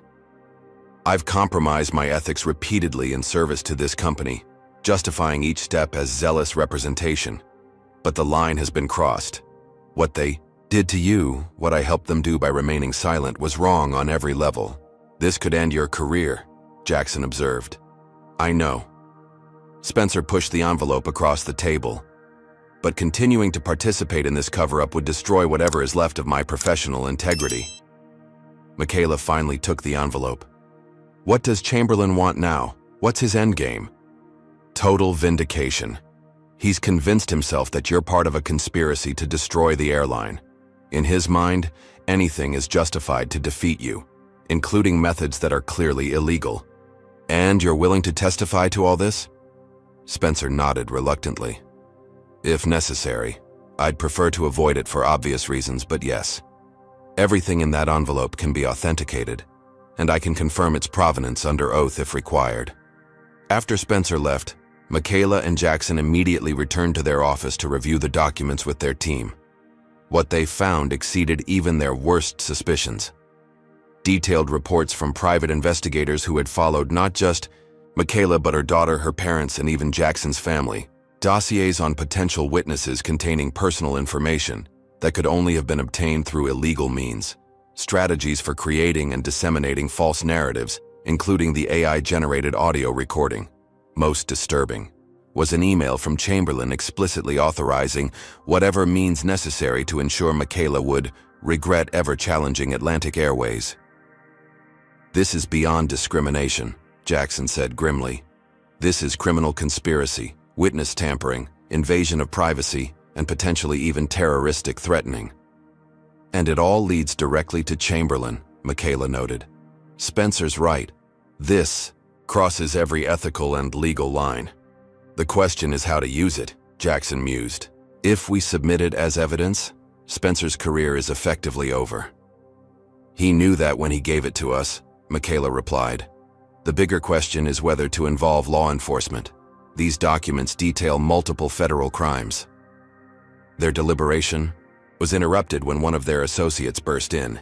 You need to see this. Chamberlain just called a press conference. On the television, Edward Chamberlain stood before a podium emblazoned with the Atlantic Airways logo. Despite his official removal as CEO, he projected absolute confidence. Recent events have painted our company in a false light, he began. Let me be perfectly clear. Atlantic Airways has never engaged in discriminatory practices of any kind. What we're witnessing is an orchestrated attempt to damage our reputation for financial gain. He continued, his voice growing increasingly strident. The lawsuit filed by Michaela Washington is without merit, based on a deliberately manufactured incident. We have evidence, which will be presented in court at the appropriate time, proving that Ms. Washington planned this entire scenario to extort money from our company. He's completely detached from reality, Jackson murmured. Chamberlain wasn't finished. I remain committed to protecting this airline's legacy and reputation. While I have stepped back from day-to-day operations, I continue to advise the board on strategic matters, including our response to these baseless allegations. We will not be intimidated, we will not settle, and we will ultimately be vindicated. As the press conference concluded, Michaela made her decision. We're taking these documents to the FBI tomorrow morning. This isn't just about our lawsuit anymore. Chamberlain has become dangerous. Agreed, Jackson said, but we should also prepare a supplemental filing for Judge Foster. These documents fundamentally change our case. The next morning, Michaela and Jackson met with FBI agents, turning over Spencer's documents and providing detailed statements about the harassment campaign against them. By afternoon, news had broken that federal agents were executing search warrants at Atlantic Airways headquarters and at the offices of the private security firm mentioned in the documents. Simultaneously, they filed an emergency motion with Judge Foster, submitting redacted versions of key documents and requesting an immediate case management conference in light of new evidence of witness tampering and obstruction of justice related to this proceeding. Judge Foster granted the request, scheduling a hearing for the following morning. When Michaela entered the courtroom, she immediately noticed the absence of Richard Spencer from the defense table. Instead, a new lead counsel represented Atlantic Airways, flanked by an entirely different legal team. Where is Mr. Spencer? Judge Foster inquired. Mr. Spencer is no longer with the firm, Your Honor, the new attorney explained. Atlantic Airways has retained new counsel to handle this matter going forward. I see. The judge's expression revealed nothing. And am I to understand this change in representation coincides with the FBI investigation reported in this morning's news? I am not at liberty to comment on any ongoing investigations, Your Honor. Judge Foster studied the new attorney for a moment before turning to Michaela. Ms. Washington, I've reviewed your emergency motion and the accompanying documents. These are extremely serious allegations. Yes, Your Honor. We believe the evidence demonstrates a coordinated effort to obstruct justice, intimidate witnesses, and manufacture false evidence against my client. I agree, Judge Foster stated firmly. These documents suggest misconduct far beyond the original claims in your lawsuit. She turned back to Atlantic Airways' new counsel. Counselor, I am ordering an immediate halt to all internal document destruction at your client's organization. Any evidence that relevant materials have been destroyed after this order will result in the most severe sanctions available to this court. The hearing continued with Judge Foster outlining an accelerated discovery schedule and appointing a special master to oversee the process, extraordinary measures that reflected the seriousness with which she viewed the new evidence. As they left the courthouse, Michaela received a text from Richard Spencer. Board meeting in progress. Shareholders calling for Chamberlain's complete removal from any advisory role. 3 board members, including Harrington, expected to resign by end of day. The news media swarmed Michaela, shouting questions about the FBI investigation and the airline's changing legal strategy. She provided a brief statement focusing on the importance of accountability before being escorted to a waiting car. We've turned a corner, Jackson observed as they drove away. They're in full retreat mode now. It's not over yet, Michaela cautioned. Chamberlain still has allies, and cornered animals are the most dangerous. Her words proved prophetic when, that evening, Atlantic Airways issued a statement announcing an orderly leadership transition, while simultaneously filing a countersuit against Michaela personally, alleging defamation, tortious interference with business relationships and abuse of process. See, Michaela said when Jackson called to inform her of the development. They're still fighting, just changing tactics. It's a desperate move, Jackson assured her. The countersuit won't survive a motion to dismiss, especially with everything that's come to light. But it sends a message to other potential plaintiffs. Challenge us, and we'll come after you personally even after our wrongdoing is exposed. Speaking of other plaintiffs, Jackson transitioned, our class action filing has exploded. We've added over 200 named plaintiffs in the past week alone, all with documented instances of discrimination by Atlantic Airways. How are they responding to that? Their new legal team has requested a meeting to discuss potential resolution frameworks. Reading between the lines, I think they're finally ready to talk settlement terms that go beyond monetary compensation. Good, Michaela said firmly, because I'm not interested in just money. I want systemic change that prevents anyone else from experiencing what I did. The next morning brought news that the board had finally severed all ties with Chamberlain, voting unanimously to remove him from any advisory role and initiating an internal investigation into his actions. More significantly, Trevor Harrington had resigned from the board, along with 2 other directors who had supported Chamberlain's aggressive strategy. As Michaela prepared for another day of legal proceedings, she received an unexpected call from her grandmother. I saw the news, Eloise said, her voice brimming with pride. You did it, child. You stood firm until they crumbled. It's not quite over yet, Grandma. But the tide has turned, hasn't it? Just like I told you it would. Michaela smiled, remembering their conversation during her darkest moment. Yes, the tide has definitely turned. Thank you for believing in me when I was ready to give up. I never doubted you for a second, Eloise replied. Some battles choose you for a reason. This one chose you because you were strong enough to win it, not just for yourself, but for everyone who's ever been treated as less than because of the color of their skin. As she ended the call, Michaela reflected on how far the case had come, from that moment of humiliation on the plane. What had begun as a personal injustice had evolved into a movement for accountability that was reshaping not just one airline, but potentially the entire industry's approach to discrimination. The path forward remained challenging, but for the first time, Michaela could clearly envision the victory that had once seemed impossible against such powerful opposition. Atlantic Airways had finally discovered what she had known all along, that justice, though delayed, would not be denied. The atmosphere in courtroom 4B crackled with tension as the trial of Washington vs. Atlantic Airways finally began after months of pre-trial maneuvering.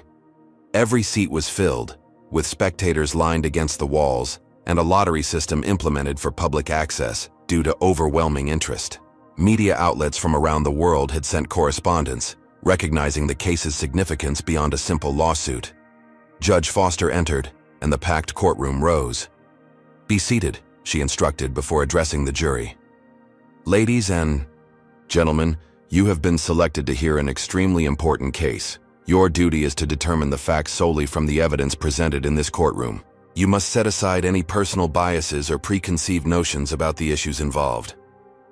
Atlantic Airways' new lead counsel, Stephanie Morgan, a renowned defense attorney with experience in high-profile discrimination cases, projected calm confidence. Across the aisle, Michaela and Jackson led a team that had grown to include civil rights experts and former Department of Justice attorneys who had joined the case pro bono, recognizing its potential landmark status. Judge Foster nodded to Michaela. "Ms. Washington, as plaintiff's counsel, you may present your opening statement." Michaela approached the jury box, making eye contact with each of the 12 jurors, a diverse group that reflected Chicago's demographics. She carried no notes. Every word of her opening had been committed to memory. "Ladies and gentlemen," she began, her voice clear and measured, "this case is about more than one incident on one flight.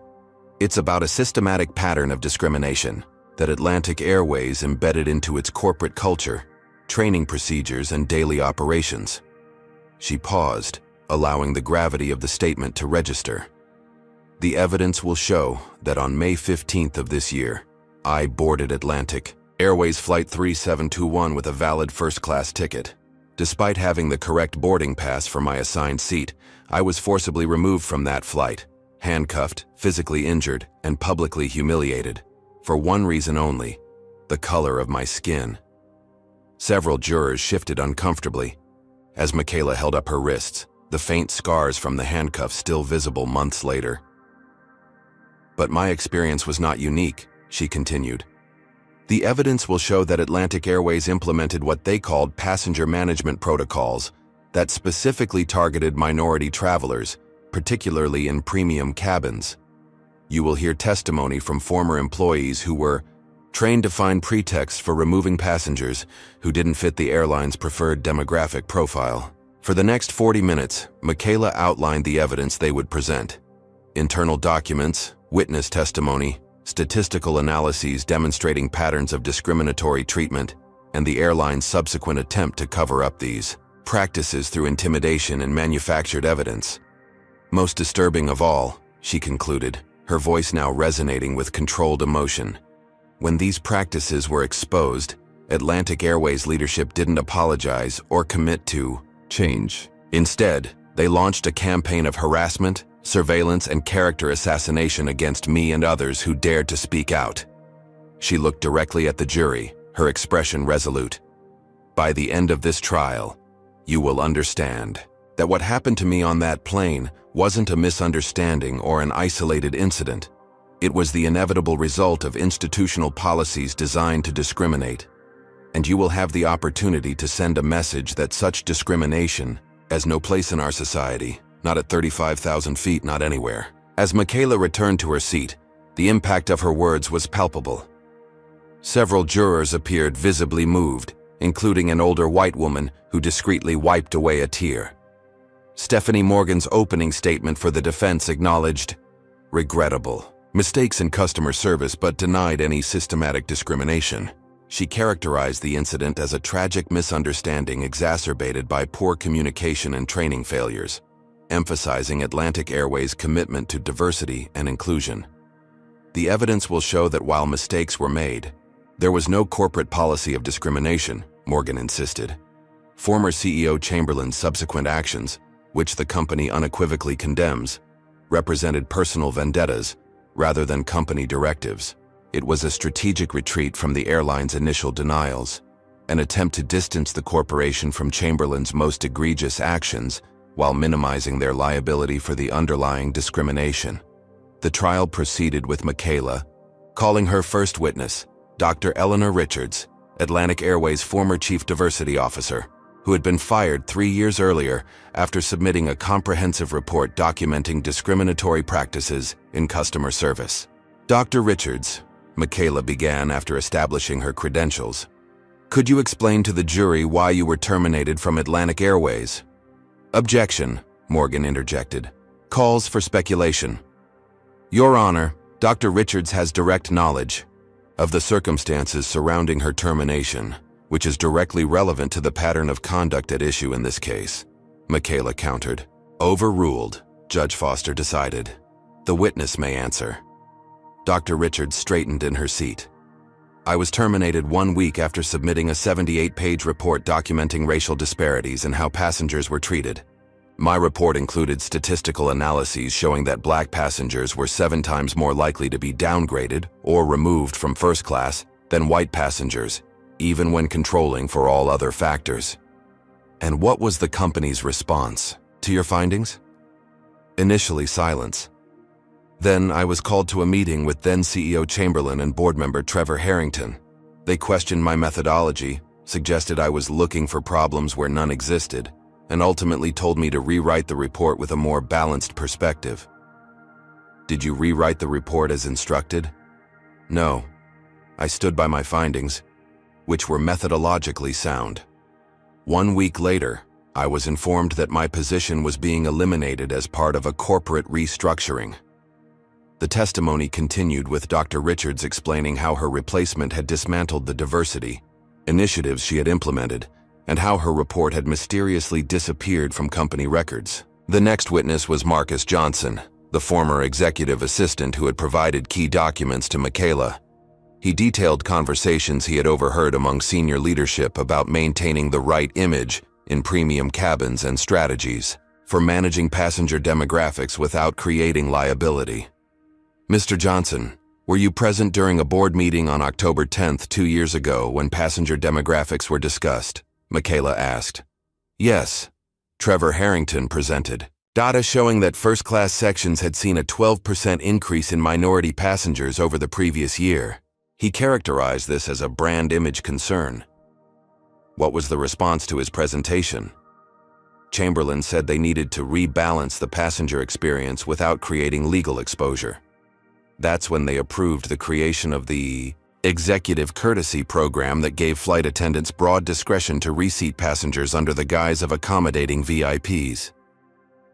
On the 3rd day of trial, Bethany Keller took the stand. Initially hostile and defensive, she maintained that she had followed standard procedures during the incident with Michaela. However, under Michaela's methodical cross-examination, cracks began to appear in her testimony. Ms. Keller, you testified earlier that you didn't check Ms. Washington's boarding pass before calling security. Why not? I was busy with other passengers. Mr. Harrington is a valued executive member and his concerns took priority. So you took the word of a white male passenger over a black female passenger without verifying either of their claims? That's not how I would characterize it. How would you characterize it then? Bethany shifted uncomfortably. I was following our protocols for VIP passengers. What protocols specifically? The Executive Courtesy Guidelines. Could you explain those guidelines to the jury? Bethany hesitated, seeming to realize she had walked into a trap. They instruct us to give special consideration to certain passengers designated as high priority. And how are these high priority passengers typically identified? There's a list based on what criteria? Membership tier, spending history, corporate relationships. Ms. Keller, I'm showing you what's been marked as Plaintiff's Exhibit 42. This is an internal training document titled Cabin Demographics Management. Are you familiar with this document?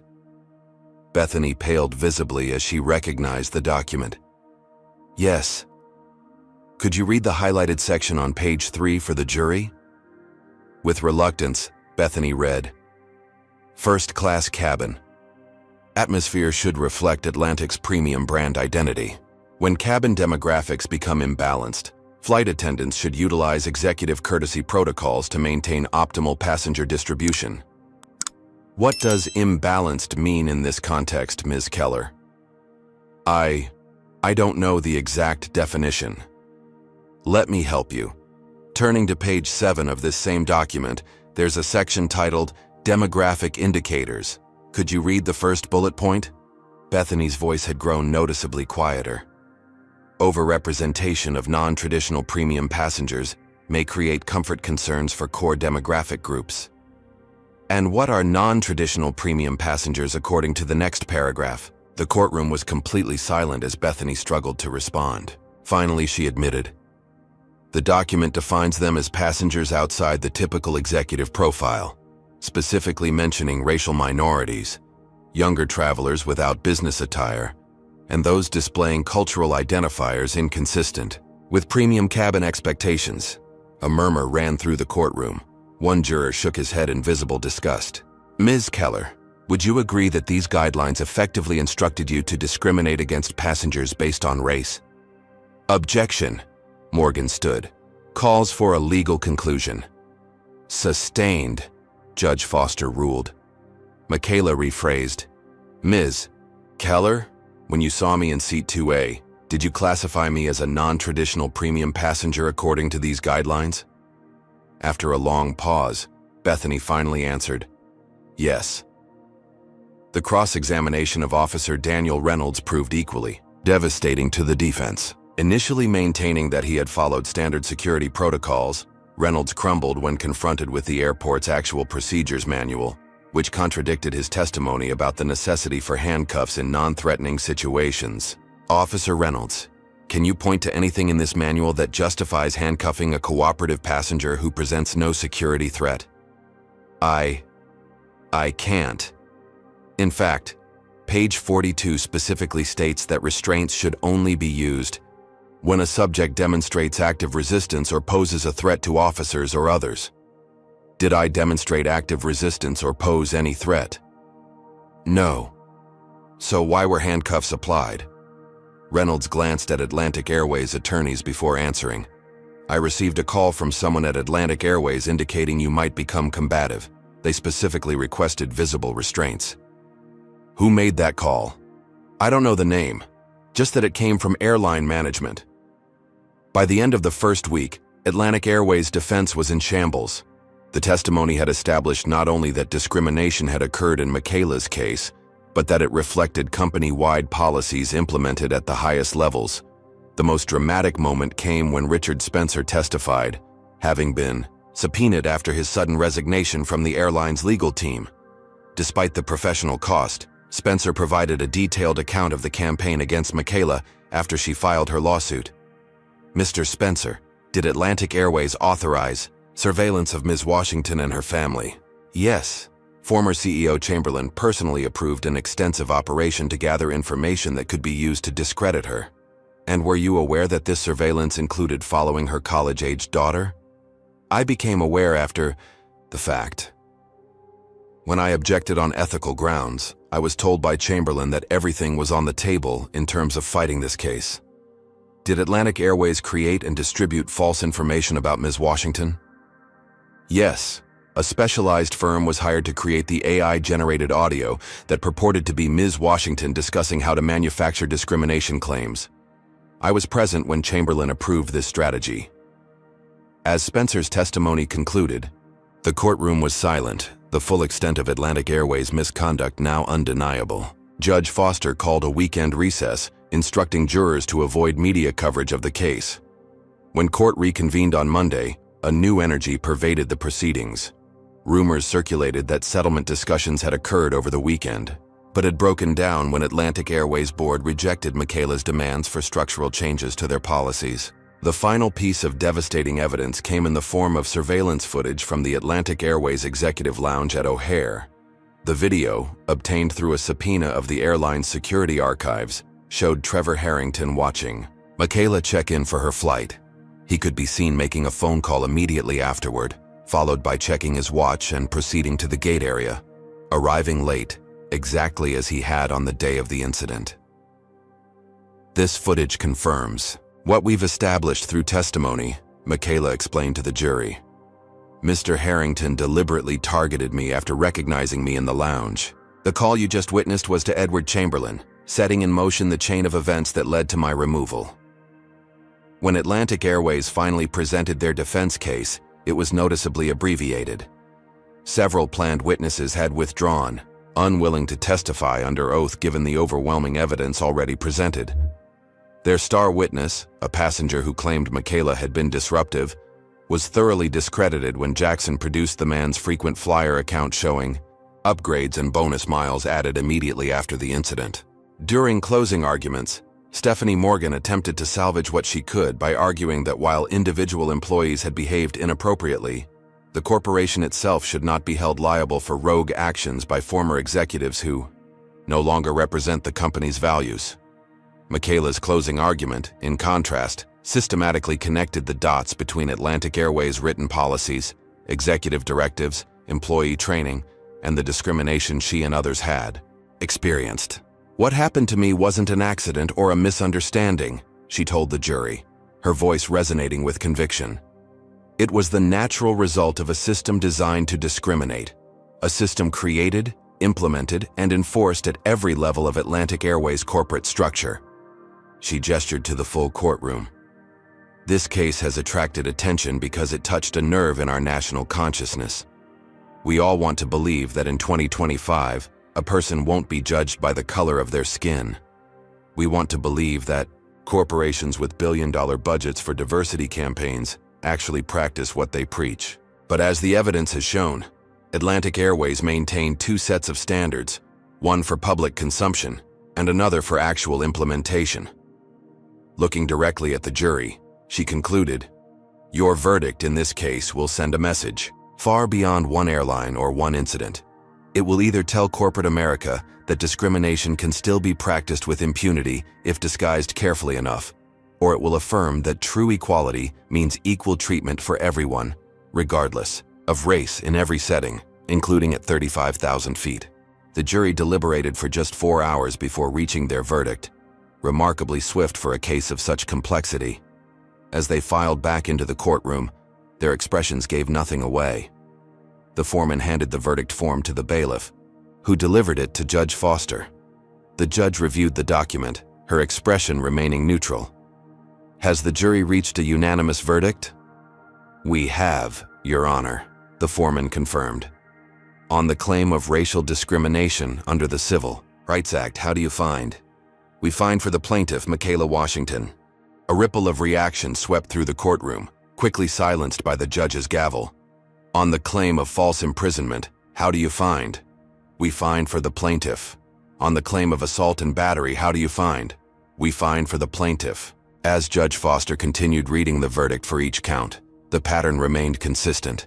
A complete victory for Michaela on every claim. When the liability phase was complete, Judge Foster proceeded to damages. "Has the jury determined compensatory damages?" "We have, Your Honor. We award the plaintiff $50 million in compensatory damages. The amount was substantial, far more than typical for individual discrimination cases. But what followed was unprecedented. Has the jury determined punitive damages?" "We have, Your Honor. We award the plaintiff $500 million in punitive damages against Atlantic Airways."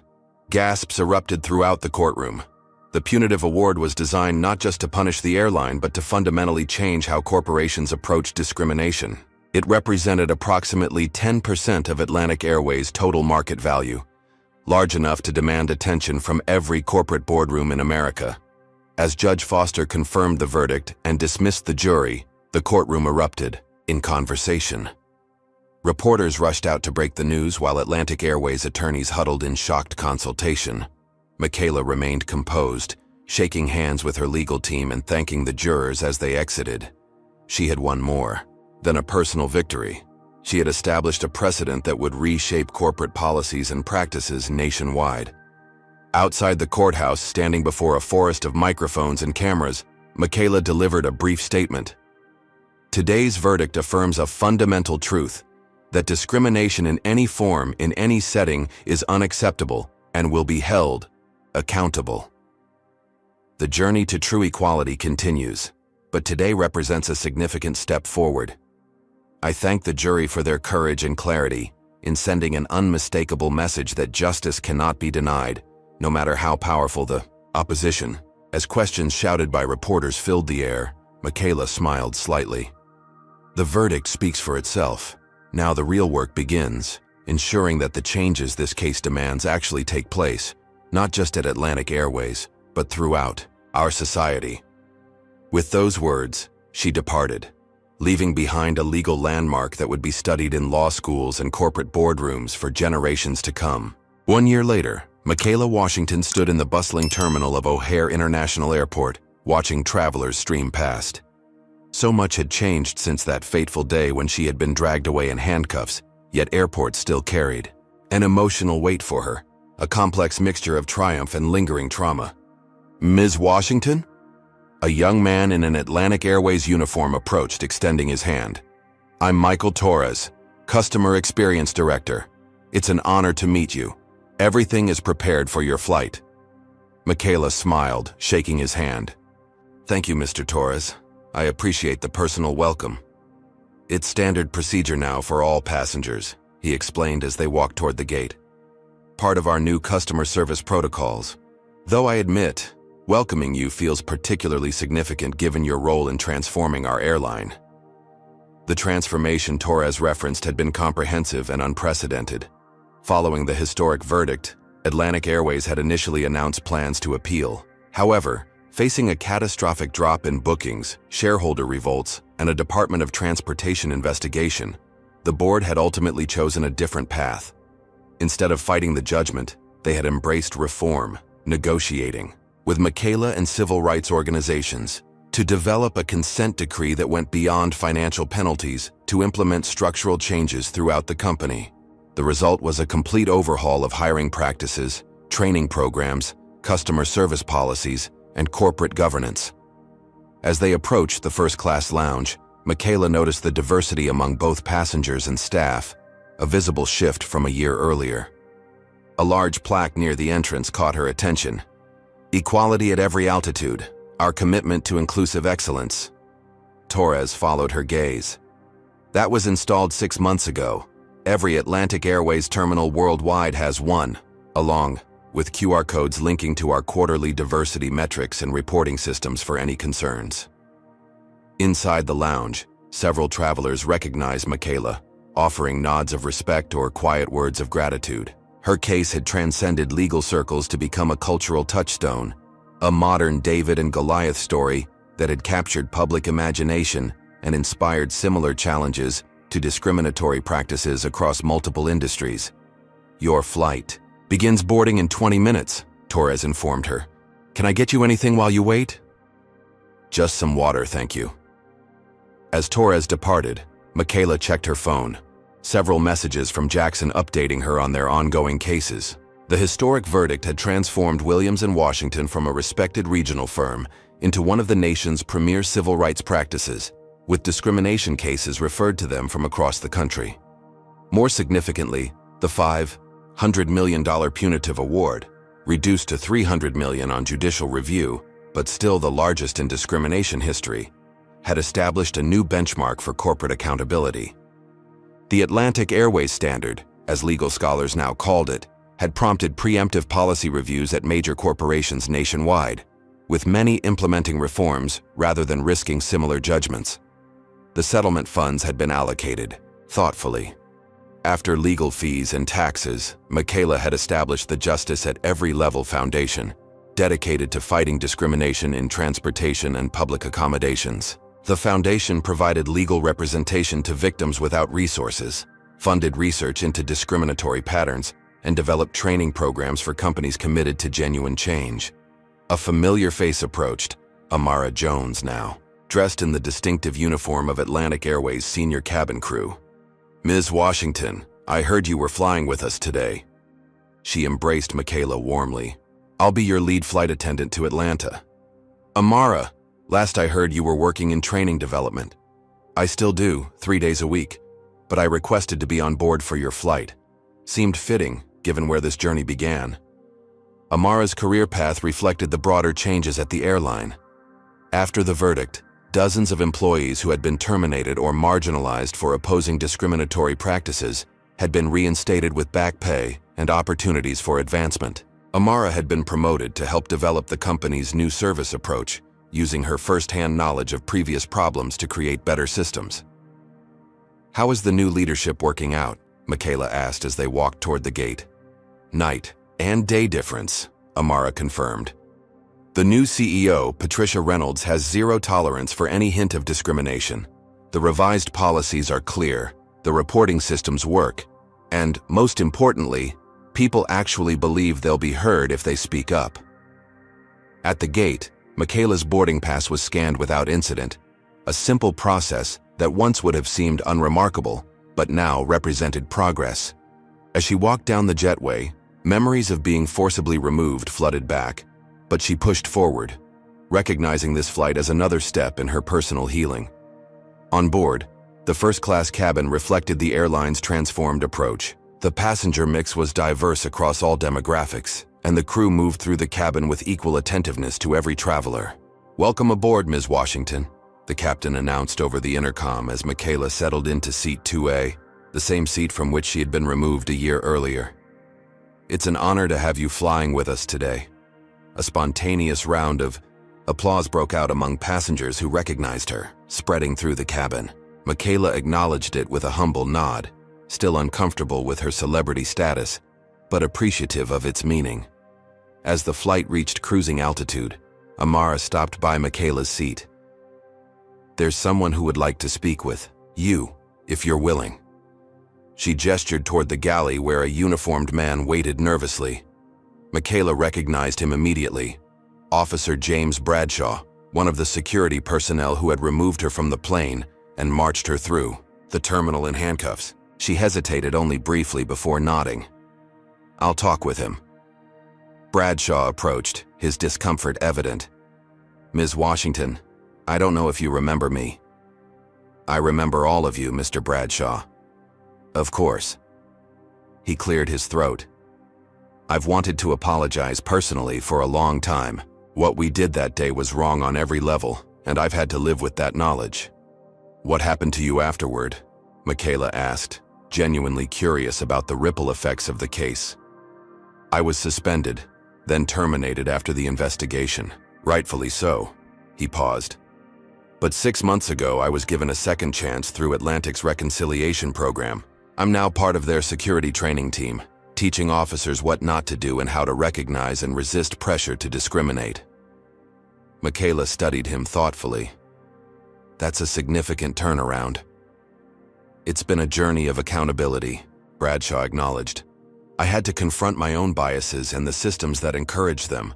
I'm not asking for forgiveness, Ms. Washington. I just wanted you to know that your courage created change, even in those who wronged you." After Bradshaw returned to his post, Michaela gazed out the window at the clouds below, reflecting on the unexpected paths justice had taken. The case had never been about punishing individuals, but about changing systems. Yet here was evidence that when systems changed, individuals could transform as well. The flight landed in Atlanta on time, and as Michaela disembarked, she was surprised to see a small gathering of Atlantic Airways executives waiting at the gate, led by CEO Patricia Reynolds. "Ms. Washington, welcome to Atlanta," Reynolds greeted her. "We wanted to mark the anniversary of the incident that transformed our company by thanking you personally." "That's not necessary," Michaela began, but Reynolds continued. "It is necessary. What happened to you was inexcusable, and while we can never fully make amends, we can acknowledge the debt we owe you for forcing us to confront our failures." She gestured to a nearby wall where a plaque was being unveiled. "This will be displayed in every Atlantic Airways terminal worldwide." The plaque read, "On May 15, 2024, Michaela Washington experienced discrimination aboard our airline that reflected systemic failures in our culture and policies. Her courage in demanding accountability led to fundamental changes that benefit all our passengers and employees.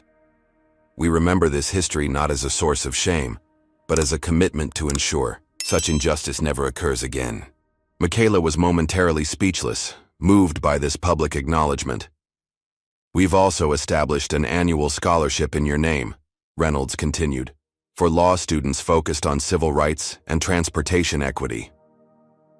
Later that evening, in the quiet of her Atlanta home, Michaela finally had time to process the day's events. The journey from humiliated passenger to catalyst for industry-wide change had been arduous, painful, and at times dangerous. Yet the results, visible in policy changes, court precedents, corporate behavior, and individual transformations, validated every difficult step. Her phone rang, Jackson calling for their weekly check-in. "How was the flight?" he asked. "Any flashbacks?" "Some," she admitted. "But mostly I felt, I don't know, vindicated. Seeing the concrete changes, meeting people whose lives and careers have been redirected by what we accomplished. It makes everything worthwhile." The DOT released their final report today, Jackson informed her. Their investigation found discriminatory patterns at 12 other airlines. They're using Atlantic Airways' new policies as the remediation standard. So the ripple effect continues. It does. And speaking of ripples, the Justice at Every Level Foundation just received another 1,000 applications for legal assistance. People who might never have come forward before now believe their experiences matter. After ending the call, Michaela opened her laptop to review a draft of her forthcoming book, Justice at 35,000 Feet, which chronicled both her personal journey and the broader implications of the case for civil rights enforcement in corporate America. The closing paragraph caught her eye. True justice is never merely personal. It exists in the connections between individual dignity and collective accountability, between one person's stand and a society's progress. What began as a humiliating removal from an airplane seat became a movement that transformed an industry. Not because one person was wronged, but because that wrong reflected systemic failures that had harmed countless others. The measure of our success isn't the verdict or the settlement, but the reality that today, passengers of all backgrounds can board flights with the expectation of equal treatment. That expectation, once revolutionary, now increasingly routine, represents the real victory, not just justice for one, but justice at every level. What do you think about Michaela's journey from victim to champion for systemic change? Has her story inspired you to stand up against discrimination in your own life? Comment below with your thoughts. And don't forget to like, subscribe, and share this video if you believe in the power of one person to create meaningful change in the world. Would you have had the courage to fight a powerful corporation like Michaela did? Let us know. And thank you for joining us for this powerful story of justice and transformation. Your support helps us continue sharing these important narratives that can change hearts and minds. Michaela Washington's powerful journey demonstrates that confronting discrimination requires extraordinary courage, especially when facing powerful institutions. Her story teaches us that systemic racism often hides behind corporate policies and standard procedures that appear neutral but disproportionately impact people of color. True change demands persistence in the face of intimidation. When Atlantic Airways escalated from discrimination to harassment and character assassination, Michaela's resolve only strengthened. Her example shows that speaking truth to power can inspire others to come forward, creating a collective force stronger than any individual. The case highlights how institutions often protect themselves rather than acknowledge wrongdoing. Atlantic Airways chose an aggressive defense strategy instead of accountability, ultimately causing far greater damage to their reputation and finances. Perhaps most importantly, Michaela's victory demonstrates that justice requires not just individual remedies, but systemic transformation. Her settlement focused on structural changes that would prevent future discrimination, recognizing that true equality depends on reformed systems, not just punished offenders. The ripple effects of one person's stand for justice can transform entire industries. By refusing to be silenced, Michaela created a new standard for corporate accountability that benefits countless travelers who will never know her name, but will experience more equitable treatment because of her courage. What instances of discrimination have you witnessed that needed someone to take a stand? Comment below, Like this video if Michaela's determination inspired you, and subscribe for more stories of courage against injustice. Share with someone who needs to hear that standing up matters.